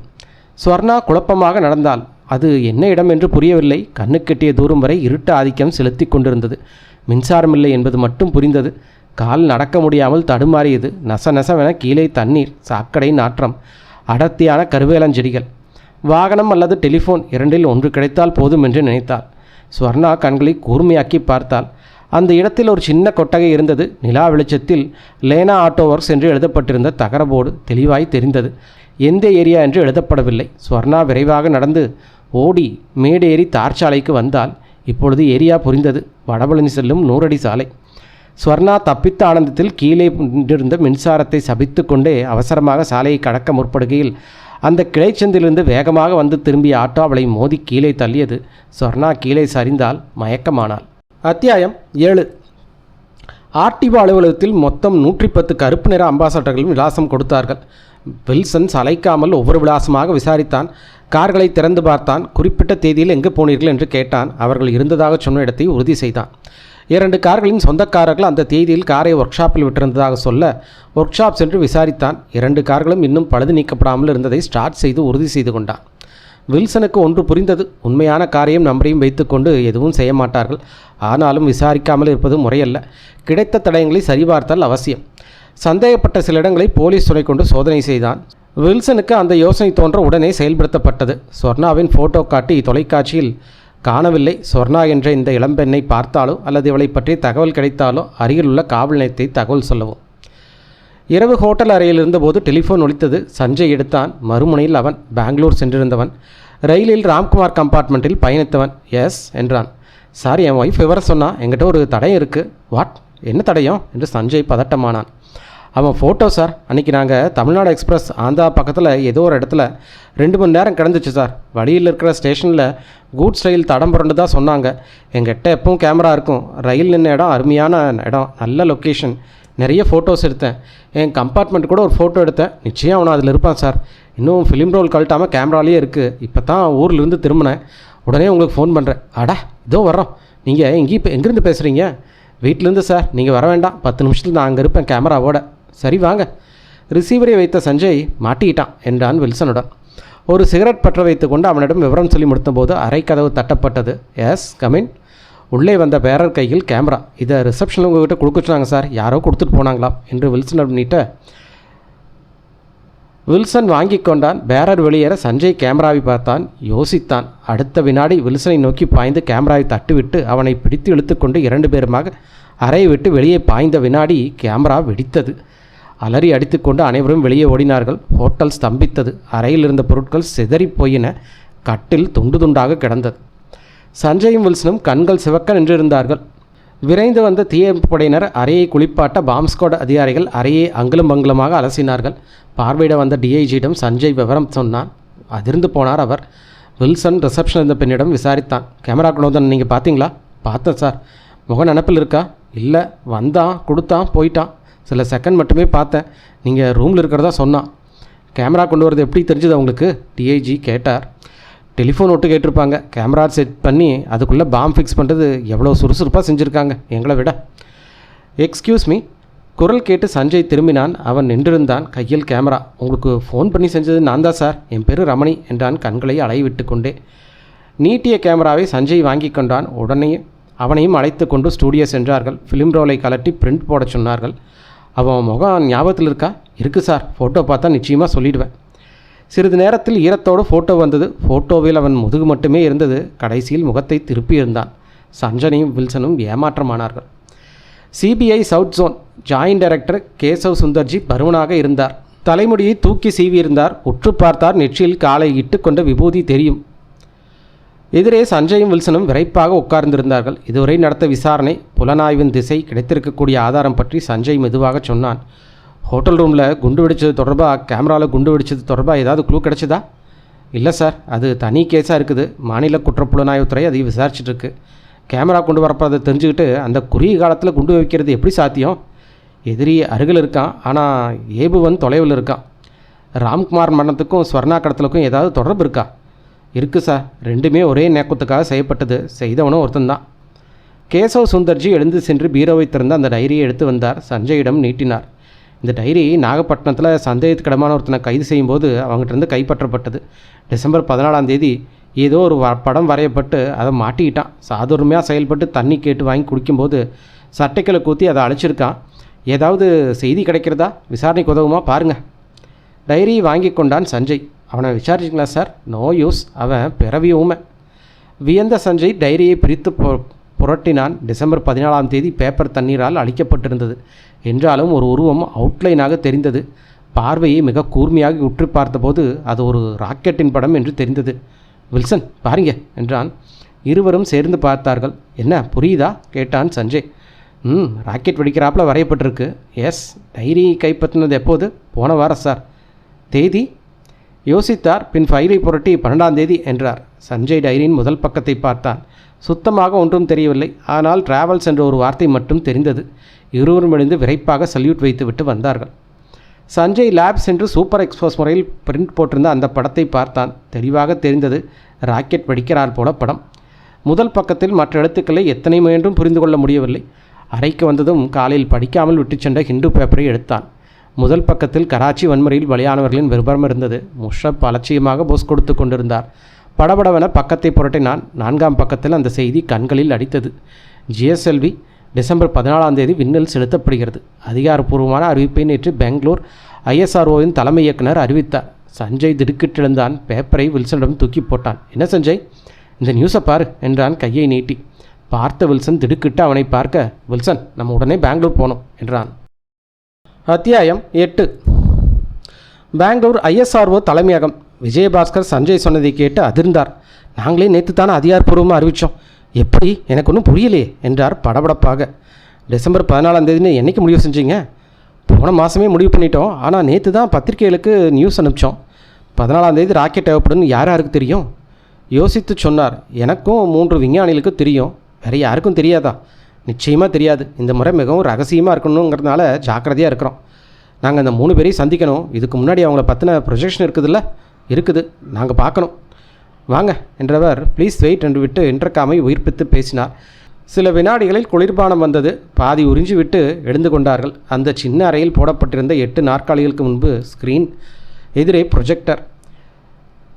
ப்ரொஜெக்டரில் கேசட் திணித்து ஆன் செய்தார். பளிச்சென்று படம் வந்தது. இவர் ராவ் மான்சிங், சீக்கியர், வயது 48, 8 வருஷ சர்வீஸ், திறமையானவர், கல்யாணம் ஆகலை, ஜனாதிபதி விருது வாங்கியிருக்கார். ஸ்லைடு மாறியது. இவர் அனந்தகுமார் தேவ், மகாராஷ்டிரா, வயது 45, 20 வருட சர்வீஸ், 2 முறை ஜனாதிபதி விருது வாங்கியிருக்காரு. அக்னி மிசைல் டெக்னாலஜியில் எக்ஸ்பர்ட்டு. பக்கத்தில் அவர் மனைவி புஷ்னிகா, 2 மகன்கள், 2 பேருமே தமிழ்நாட்டு காலேஜில் MBBS படிச்சுட்ருக்காங்க. ஸ்லைடு மாறியது. இவர் பாண்டியன், மெத்ராசி, ரொம்ப இளைஞர், 30 வயசு, சமீபத்தில் தான் திருமணம் செஞ்சிட்டாரு. மனைவி பேர் பிரபாவதி. தற்போது பிரபாவதியின் முகம் திரையில் பெரிதாக தெரிந்தது. தட்ஸ் ஆல் என்று ப்ரொஜெக்டரை நிறுத்திருந்தபோது 1 மினிட் சார் என்றான். என்ன வில்சன் என்றார் விஜய். வில்சன் திரையில் தெரிந்து அவளை உற்று பார்த்தான். நான் இவளை பார்த்துருக்கேன். பேர் என்ன சொன்னீங்க? பிரபாவதி. வில்சன் அவள் முகத்தை உற்று பார்த்துவிட்டு, என் யூகம் சரின்னா தப்பு இவகிட்ட இருந்து தான் தொடங்குது சஞ்சய். என்ன வில்சன் சொல்கிற? எஸ், நம்மக்கிட்ட கிரிமினல்ஸ் ஒரு கேசட் இருக்குதுல்ல, அதில் இந்த முகத்தை நான் பார்த்துருக்கேன். சஞ்சய் அதிர்ந்து போய் பாண்டியனை கூப்பிடுங்க என்றார். இவர் இன்டர்காமில் விவரம் சொன்னார்கள். 3 பேர் எங்கே தங்கியிருக்கீங்க? குவார்ட்டர்ஸில். இங்கே வரும்போது அவங்களுக்கு சோதனை உண்டா? அவங்களோட உடைமைகளாக சோதிக்கப்படுமா? கிடையாது. அவங்க க்ரீன் கார்டு ஸ்டேட்டஸில் இருக்கிறவங்க. எந்த விதமான சோதனையும் கிடையாது. வேனில் வருவாங்க, அதிலேயே போயிடுவாங்க. குவார்ட்டர்ஸ் எங்கே இருக்குது? பக்கத்தில் தான், 2 கிலோமீட்டர் தூரத்தில். May come in sir? குரல் கேட்டது. உள்ளே வாங்க பாண்டியன். பாண்டியன் வந்தார். சின்ன மீசை, குறுகலான முகவாய், சிகப்பு உதடு. உட்காருங்க என்றார் வில்சன். ஏன் என்ன கூப்பிட்டீங்க என்றான் பணிவான ஆங்கிலத்தில். இவங்க CBI, உங்கள்கிட்ட ஏதோ கேட்கணுமாமா? கேளுங்க என்று அவனிடம் பயம் இல்லை, பதற்றம் இல்லை. உங்கள் மனைவி பற்றின ஒரு விசாரணை. ஏன் மனைவி பற்றியா? ஏன் அவளை பற்றி? அது அப்புறம் சொல்கிறோம். முதல்ல சில கேள்விக்கு பதில் சொல்லுங்கள். கேளுங்க என்றான். நீங்கள் எப்போ கல்யாணம் பண்ணிட்டீங்க? 1 வருஷத்துக்கு முன்னாடி. பெற்றோர் பார்த்து வச்ச திருமணமா? இல்லை, லவ் மேரேஜ். உங்கள் மனைவி பிரபாவதியை நீங்கள் எங்கே சந்திச்சிங்க? அவன் கொஞ்சம் எரிச்சலான மாதிரி தோன்றியது. முகத்தில் ஒரு விதமான அவஸ்தை தோன்றி மறைந்தது.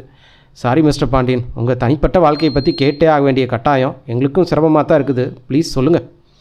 தயக்கமாக சொன்னான். சென்னையில் ஒரு ஹோட்டலில் டான்ஸராக இருந்தா. சென்னை செல்லும்போது அவள் டான்ஸை பார்ப்பேன். அப்படியே பழக்கமாகி காதலாகி. உங்கள் திருமணத்தில் ஏதாவது நிர்பந்தம் உண்டா? யூ மீன் 3வது நபர் தலையிட்டு கட்டாயமாக உங்களுக்கு திருமணம் செஞ்சு வச்சாங்களான்னு கேட்குறேன். இல்லையே, நாங்களாக தான் விரும்பி திருமணம் செஞ்சுக்கிட்டோம். அவன் பேச பேச சஞ்சயவன் அணிந்திருந்த பெல்ட்டை பார்த்து கொண்டே கேட்டான். வெல், வழக்கமாக உங்கள் உடைகளை நீங்கள் தான் செலக்ட் செஞ்சு அணிஞ்சு வருவீங்களா? நோனோ, எல்லாமே என் ஒய்ஃப் தான். தினமும் நான் என்ன போடணும்னு தயாராக எடுத்து வச்சுருப்பா. நான் போட்டு வருவேன் என்றான் கொஞ்சம் பெருமையாக. பெல்ட்டு கூடவா? எஸ். நீங்கள் உங்களுக்கே தெரியாமல் ஒரு தேச விரோதத்தை செஞ்சிட்ருக்கீங்க பாண்டியன். வாட் என்றான் பாண்டியன் எழுந்து. வெயிட் மிஸ்டர் பாண்டியன் என்ற சஞ்சய் அவன் அருகே சென்று பெல்ட்டை பிடித்து பக்கிலில் இருந்த அந்த சின்ன பட்டனை எடுத்தான். இது என்ன தெரியுமா என்றான். தெரியல என்றான் அவன் வியர்த்து. மைக்ரோ ரிசீவர் அப்படின்னா என்னன்னு கேட்க மாட்டீங்கன்னு நினைக்கிறேன். இப்போ நம்ம பேசிகிட்டு இருக்கிற அத்தனையும் நீங்கள் காதலித்து கரம் பிடித்த டான்ஸர் துணைவார் கேட்டுக்கிட்டு இருப்பார். அநேகமாக இந்நேரம் தப்பிச்சிருப்பார். சார், எனக்கு ஒன்றும் என்றான் அவன் துண்டு துண்டாக. அவர்கள் உடனே புறப்பட்டு குவார்ட்டர்ஸ் வந்தபோது பாண்டியன் ஃப்ளாட் திறந்து கிடந்தது. உள்ளே சென்றார்கள். யாரும் இல்லை. பாண்டியன் முகம் வெளிரி நின்றான். வில்சனும் சஞ்சயும் ஒவ்வொரு அறையாக சென்றார்கள். படுக்கை அறையில் பீரோ திறந்து கிடந்தது. நிதானமாக கீழே அமர்ந்து அதனை ஆராய்ந்தார்கள். 2 அடுக்கு முழுவதும் புடவை இருந்தது. ஒவ்வொரு புடவையாக எடுத்து உதறினார்கள். ஒரு புடவைக்குள்ளிருந்து பொத்தென்று சிகரெட் பெட்டி விழ எடுத்து பார்த்தார்கள். கிளாசிக் மைல் சிகரெட் பெட்டி. உள்ளே சிகரெட் இருந்தது. எல்லாவற்றையும் வெளியே கொட்டினார்கள். உள்ளே இருந்த பேப்பரை எடுத்து பார்த்தான் வில்சன். பொடிசான எழுத்துக்களில் ஒரு நம்பர் இருந்தது. Phone number. சஞ்சய் அங்கிருந்து டெலிஃபோனை உபயோகித்து பாண்டியன் தொடர்பான விஷயங்களை போலீஸ் கமிஷனருக்கு தெரிவித்தான். விரைந்து வந்த போலீசார் பாண்டியனை கைது செய்ய அவன் விசித்து அழுதான். பெங்களூர் எக்ஸ்சேஞ்சுக்கு தொடர்பு ஏற்படுத்தி நம்பர் சொல்லி விவரம் கேட்டார்கள். சென்னையை சேர்ந்த நம்பர் என்றார்கள். விலாசம் வேண்டும் என்ற 10வது நிமிடம் கொடுத்தார்கள். Surendranath, proprietor, Overseas travels, 46 Thiru Vi Ka சாலை, சென்னை 2. அத்தியாயம் 9. சஞ்சயும் வில்சனும் விமானத்தில் சென்னை வந்து இறங்கியது. ஐப்பசி மாத வானம் இன்னொரு அதிரடி தாக்குதலுக்கு தயாராக இருந்தது. டாக்ஸி எடுத்துக்கொண்டு விரைந்தார்கள். ஜெனரல் பீட்டர் சாலை எனக்கப்படும் திருவிக்கா சாலைக்கு வந்தார்கள். வில்சன், போலீஸ் போஸ்ட் வாங்கிட்டு போகலாமா? வேண்டாம், நாமே பார்க்கலாம். அந்த நாயை நான் அரெஸ்ட் செய்யணும். இங்கே கொஞ்சம் 2 பத்தில் மட்டுமாவது உடைக்கணும். 46வது நம்பர் எது என்று வினவினார்கள். விவரம் சொல்லப்பட்ட ஓவர்சீஸ் டிராவல்ஸ். இன்று இரவில் நியானில் ஒளிரும் விளக்கு இப்போது எரியவில்லை. மாடி ஏறி ஆர்வமாக வந்தார்கள். வில்சன் மறுபடியும் இரக்கத்தில் இடுப்பில் சொருகியிருந்த பிஸ்டலை எடுத்து தயார் நிலையில் வைத்து கொண்டு நிற்க சஞ்சய் மேலே வந்தான். டிராவல்ஸ் பூட்டி கிடக்க அதிர்ந்தான். பக்கத்தில் இருந்த சின்ன இடத்தில் சம்திங் ஸ்பெஷல் என்று எழுதப்பட்டிருந்த பேனர் வைத்திருந்த டைலரிடம் கேட்டான். தெரியல சார், சரியாக 9 மணிக்கு திறந்துடுவான், என்னன்னு தெரியல என்று அவன் நினைத்து கொண்டு, ஆமாம் சார், மறந்துட்டு பாருங்கள், கடை திறக்கிறவனுக்கு ஒரு ஆக்சிடென்ட் சார். அவன் போன சைக்கிளை பைக் மோதிடுச்சு. கேஎம்சியில் இருக்கான், அதனால தான் திறக்கல போல இருக்கு. அவன் பேர் என்ன? சேதுராமன் சார். ட்ராவல்ஸ் வச்சுருக்க ஒரு பேர் தெரியுமா? அது தெரியாது சார். வருவார் போவார், மனுஷன் பக்கா பந்தா பேர் வழி. அவர் வீடு எங்கே இருக்குன்னு தெரியுமா? தெரியல சார். நீங்கள் சேதுராமனை பார்க்க போனால் பாட்சா விசாரிச்சேன்னு சொல்லுங்கள். பொங்கல் நேரம் இல்லை, நகர முடியல. ஆமாம், நீங்கள் யாருன்னு சொல்லலையே என்று அவன் முடிக்கும் முன்னே சஞ்சயும் வில்சனும் மாடிப்படி இறங்கினார்கள். கீழ்ப்பாக்கம் மெடிக்கல் காலேஜ் ஆஸ்பத்திரியில் திரும்பிய இடமெல்லாம் வெள்ளுடுப்பாக இருந்தது. ஸ்டெத் அணிந்திருந்தவர்களில் யார் ஆண் யார் பெண் என்று உட்டு பார்க்க வேண்டும் போல் இருந்தது. ஆக்சிடென்ட் வார்டிலே வந்து டியூட்டி ஹோம் சர்ஜனும் விவரம் சொன்னார்கள். அவளாயே சில விபத்துக்கள் நிகழும் வண்ணம் அழகாக இருந்தால் லெஜரை பிரித்து பார்த்து, அதோ பாருங்க, அங்கே இருக்கிற 4வது பெட்டு என்றாள். நடந்தார்கள். அவன் காலில் மாவுக்கட்டு போடப்பட்டிருந்தது. மேலே தொங்கவிடப்பட்டிருந்த கால்களில் கையை பதித்தவன் வந்து நிற்க இவர்களை பெருமையாக பார்த்தான். எங்கே வேலை செய்கிற சேதுராமன்? வில்சன் முதல் கேள்வியை கேட்டான். தன் பெயரை சொல்லி அழைக்கப்படுவதை உணர்ந்தன் குழப்பமாக. ஏன் சொல்கிறார் ராஸ்கல் என்றதும் அவசரமாக சொன்னான். Peter's road, overseas travels. உன் முதலாளி பேர் என்ன? நாத்துன்னு கூப்பிடுவாங்க. பேரே அதுதானா இல்லை வேறு ஏதாவது பேர் இருக்கான்னு எனக்கு தெரியாது சார். நீ எவ்வளோ நாளாக அங்கே இருக்க? 6 மாதமாக இருக்கேன் சார். ட்ராவல்ஸில் என்ன பண்ணுறீங்க? அதான் சார், பாஸ்போர்ட், விசா, டிக்கெட்டெல்லாம் எடுத்து கொடுத்து. அது தவிர எனக்கு தெரியாது சார். காலையில் கடை திறந்து வச்சுட்டு தண்ணி கொண்டு வந்து வைக்கணும். பகல் முழுக்க வெளியில் உட்காந்துருக்கணும். ராத்திரி 9 மணிக்கு கடையை பூட்டிடணும். உங்கள் முதலாளி வீடு எங்கே இருக்குன்னு தெரியுமா? தெரியாது சார். சஞ்சய் வில்சனை பார்த்தான். வில்சன், இவங்கிட்ட விஷயம் இல்லை, எனக்கு என்னமோ அவன் தப்பிச்சிருப்பான்னு படுது. கடை உடச்சி பார்த்துடலாவா என்றான் தாழ்ந்த குரலில். அவர்கள் அவனிடமிருந்து விலகி நடக்க வில்சனின் பார்வை எதர்ச்சையாக எதிர்பெட்டில் விழ அதிர்ந்தான். எதிர்பெட்டில் கண்களை மூடியபடி ஸ்வர்ணா. பாய்ந்தான். ஸ்வர்ணாவே தான். டாக்டர் என்று அவன் போட்ட கூச்சலில் டாக்டர் அதிர்ந்து ஓடி வந்தார். இந்த பேஷண்ட் இவங்க எப்போ அட்மிட் ஆனாங்க? யார் கொண்டு வந்து சேர்த்தாங்க? அட்மிட் ஆகலை சார். ரோட்டில் தாறுமாறாக போனால் ஆட்டோ மோதிடுச்சு. ஆட்டோக்காரங்க வந்து ஒன்று போட்டுட்டு போனான். தலையில் அடி, லேசான அடி தான். ரொம்ப பலகீனமாக இருக்காங்க. அப்பப்போ நினைவு திரும்புது. ஏதோ அவசரம்னு சொல்கிறாங்க, என்னன்னு புரியல. கடைசியாக எப்போ நினைவு திரும்பிச்சு? காலையில். மறுபடியும் எப்போ நினைவு திரும்புன்னு சொல்ல முடியுமா? டாக்டர் சிரித்து சொன்னார். அது எப்படி முடியும்? எப்போ வேணால் வரலாம். சஞ்சய், நீ போ, நான் இங்கே இருக்கேன் என்றான் வில்சன். சஞ்சய் நகர்ந்தான். ஓவர்சீஸ் டிராவல்ஸ் பூட்டை உடைத்து சஞ்சய் உள்ளே போனான். பின்னால் இன்ஸ்பெக்டர். எல்லாவற்றையும் களைத்து போட்டார்கள். அந்த சின்ன மேஜையை திறந்தான். உள்ளே ஏராளமான வெற்று பாஸ்போர்ட்டுகள், விதவிதமான ரப்பர் ஸ்டாம்புகள். ஒரு கவருக்குள் சுந்தர்நாத்தும் பிரபாவதியும் சிரித்து கொண்டிருந்தார்கள். சஞ்சய் டெலிஃபோனை உபயோகித்து ஏர்போர்ட்டை அழைத்தான். ஓவர்சீஸ் டிராவல்ஸ்லேருந்து நேற்று ஏதாவது டிக்கெட் புக் ஆயிருக்கா என்றான். 2 நிமிடங்கள் கழித்து பதில் சொன்னார்கள். 2 டிக்கெட் சார். ஒரு ஆண், ஒரு பெண், ராமகிருஷ்ணன், சரஸ்வதி, டெல்லி போயிருக்காங்க. சஞ்சய் உடனே தன் தலைமையகத்துக்கும் போலீஸ் ஹெட் குவார்ட்டர்ஸ்க்கும் தகவல் கொடுத்தான். சந்தேகத்துக்கிடமான இந்த ஜோடி சென்னையிலேருந்து தப்பிச்சு அங்கே வந்திருக்காங்க, அரெஸ்ட் பண்ணுங்க. அவர்களின் ஃபோட்டோவையும் ஃபேக்ஸ் செய்தான். ஸ்வர்ணாவுக்கு நினைவு வந்தபோது மாலை 5 மணி. ஏதோ முணுமுணுத்தாள். என் பேர் வில்சன், சிபிஐ ஆஃபீஸர். எதாக இருந்தாலும் என்கிட்ட பயப்படாமல் சொல்லு என்றான். வில்சன் காதை கூர்மையாக்கி கிட்டத்தட்ட அவள் வாயில் வைத்து கேட்டான். அரும்பாக்கம் பூந்தமல்லி நெடுஞ்சாலை லேனா மெக்கானிக்கல் ஒர்க்ஸ் என்றால் துண்டு துண்டாக. உடனே போலீஸ் துணையுடன் அரும்பாக்கத்திலிருந்து குறுக்காக வடபழனி செல்லும் அந்த சிறிய சந்தையில் இருந்த லேனா மெக்கானிக்கல் ஒர்க்ஸ் சென்றார்கள். கடை பூட்டப்பட்டிருந்தது. அங்கிருந்த இன்னும் 2 கட்டிடங்களை சோதனையிட்டார்கள். சற்றே உள்வாங்கியிருந்த அந்த சின்ன கட்டிடத்திற்குள்ளே அவன் இறந்து கிடந்தான். கிட்டத்தட்ட அழுகி போய் கிடந்த அவன் உடம்பிலிருந்து அடித்த நாற்றம். அனைவரும் அவசரமாக பின்வாங்கினார்கள். சேதுராமனை ஸ்ட்ரக்சரில் வைத்து எடுத்துச் சென்று போஸ்ட்மார்ட்டத்துக்கு கொண்டு வரப்பட்ட அவனை காண்பித்தார்கள். முகத்தை பார்த்ததும், இவன் முதலாளிக்கு ரொம்ப வேண்டப்பட்டவன் சார், தினமும் கடைக்கு வருவான் என்றான். வில்சனுக்கு ஒன்று தெளிவாக புரிந்தது. ராம்குமார் கொலை, ஜம்புலிங்கம் கொலை, ஸ்வர்ணா கடத்தல் அனைத்துக்கும் காரணம் இவன்தான், ஓவர்சீஸ் டிராவல்ஸின் ப்ரொப்ரைட்டர். இப்பொழுது இவன் இந்தியாவில் இருக்கிறானா அல்லது வழக்கம் போல? சேதுராமன் கொடுத்த தகவலின் பேரில் சுந்தர்நாத்துக்கு எடுபடியாக செயல்பட்ட 4 பேர் கைது செய்யப்பட்டார்கள். அவர்களுக்கு சுந்தர்நாத் யாரென்றே தெரியவில்லை. கொல்லப்பட்டவனை மணிமாறன் என்றார்கள். அவன்தான் தங்களுக்கு பாஸ் என்றார்கள். அவன் உத்தரவின் பேரில் தான் தாங்கள் செயல்பட்டதாக கூறினார்கள். மணிமாறனை கொன்றது யார் என்ற கேள்விக்கு வில்சனும் சஞ்சயும் டெல்லிக்கு பறந்தார்கள்.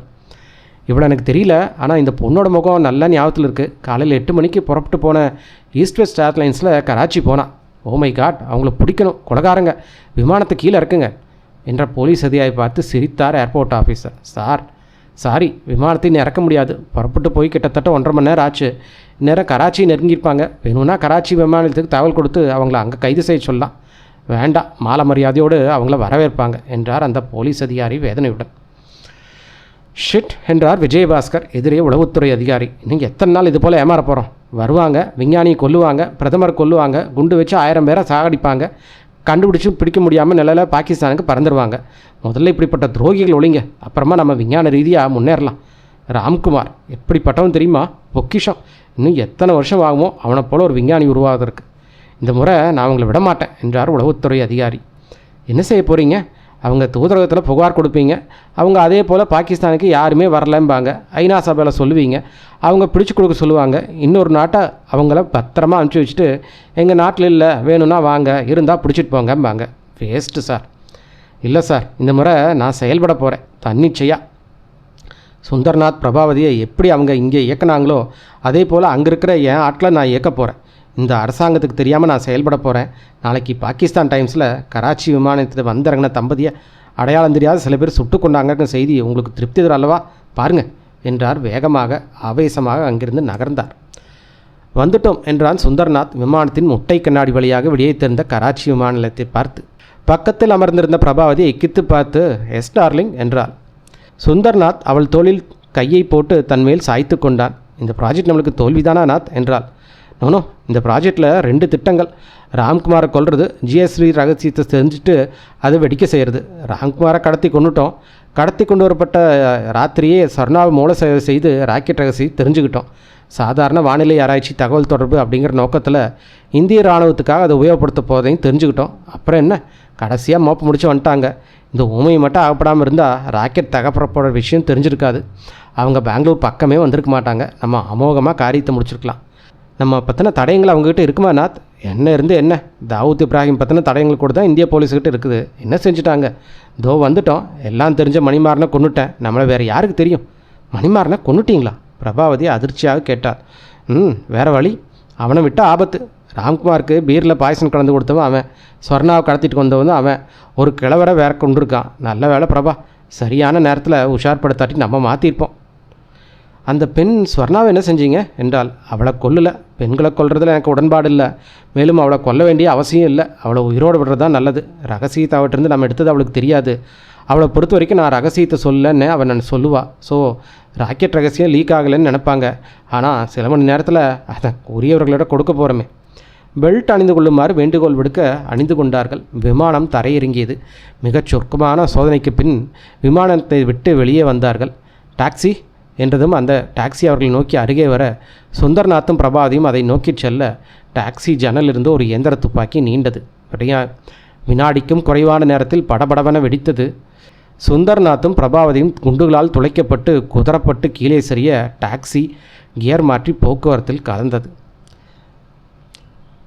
டிசம்பர் 14 ஸ்ரீஹரிகோட்டா காங்கிரீட் தளத்தில் ஜிஎஸ்எல்வி என்று எழுதப்பட்ட நுனியில் தேசிய மூவர்ண கொடி பொறிக்கப்பட்ட செயற்கைக்கோள் செலுத்து வாகனம் வெள்ளை நிறத்தில் கம்பீரமாக நின்றது.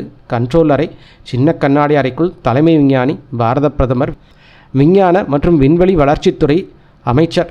அந்த சின்ன கம்ப்யூட்டர் துறையில் கவுண்டவுன் என்று பச்சை எழுத்துக்கள் மிளற அதற்கு கீழே 49, 48, 47 என்று எண்கள் குறைந்து கொண்டே வந்தது. தலைமை விஞ்ஞானி பதட்டமாக கர்ச்சீப்பை எடுத்து நெற்றியில் துடைத்து கொண்டார். பிரதமர் ஆவலாக பார்த்து கொண்டிருக்க அது மெல்ல மெல்ல நகர்ந்து 2, 1, 0 என்று கம்ப்யூட்டர் திரையை ரெடி ஃபார் லான்ச் என்று ஒளிர தலைமை விஞ்ஞானி பச்சை நிற பட்டனை அழுத்தினார். அடுத்த வினாடி ஒரு பெரும் சப்தத்துடன் தீப்பிழம்பை ஆவேசமாக கக்கிக் கொண்டு செயற்கைக்கோளை சுமந்து கொண்டு அந்த செலுத்து வாகனம் விண்ணில் சீறி பாய்ந்தது. ஏராளமான கம்ப்யூட்டர் பேனல்கள் அதன் செயல்திறனை துல்லியமாக காட்டிக் கொண்டிருக்க ஒரு குறிப்பிட்ட தூரத்தில் ராக்கெட் செயற்கைக்கோளை விண்வெளியில் செலுத்திவிட்டு வெடித்து சிதறி கடலில் விழ செலுத்தப்பட்ட செயற்கைக்கோள் அதன் தீர்மானிக்கப்பட்ட சுற்றுப்பாதையில் சரியாக செல்வதை கம்ப்யூட்டர்கள் உறுதி செய்தன. சிரித்த முகத்துடன் தலைமை விஞ்ஞானி பிரதமரை பார்க்க அவர் கையை குலுக்கிய பிரதமர் மெலிதாக கையை தட்டத் தொடங்க அந்த சின்ன கண்ணாடி அறை கைதட்டல்களால் நிரம்பி போயிருந்தது.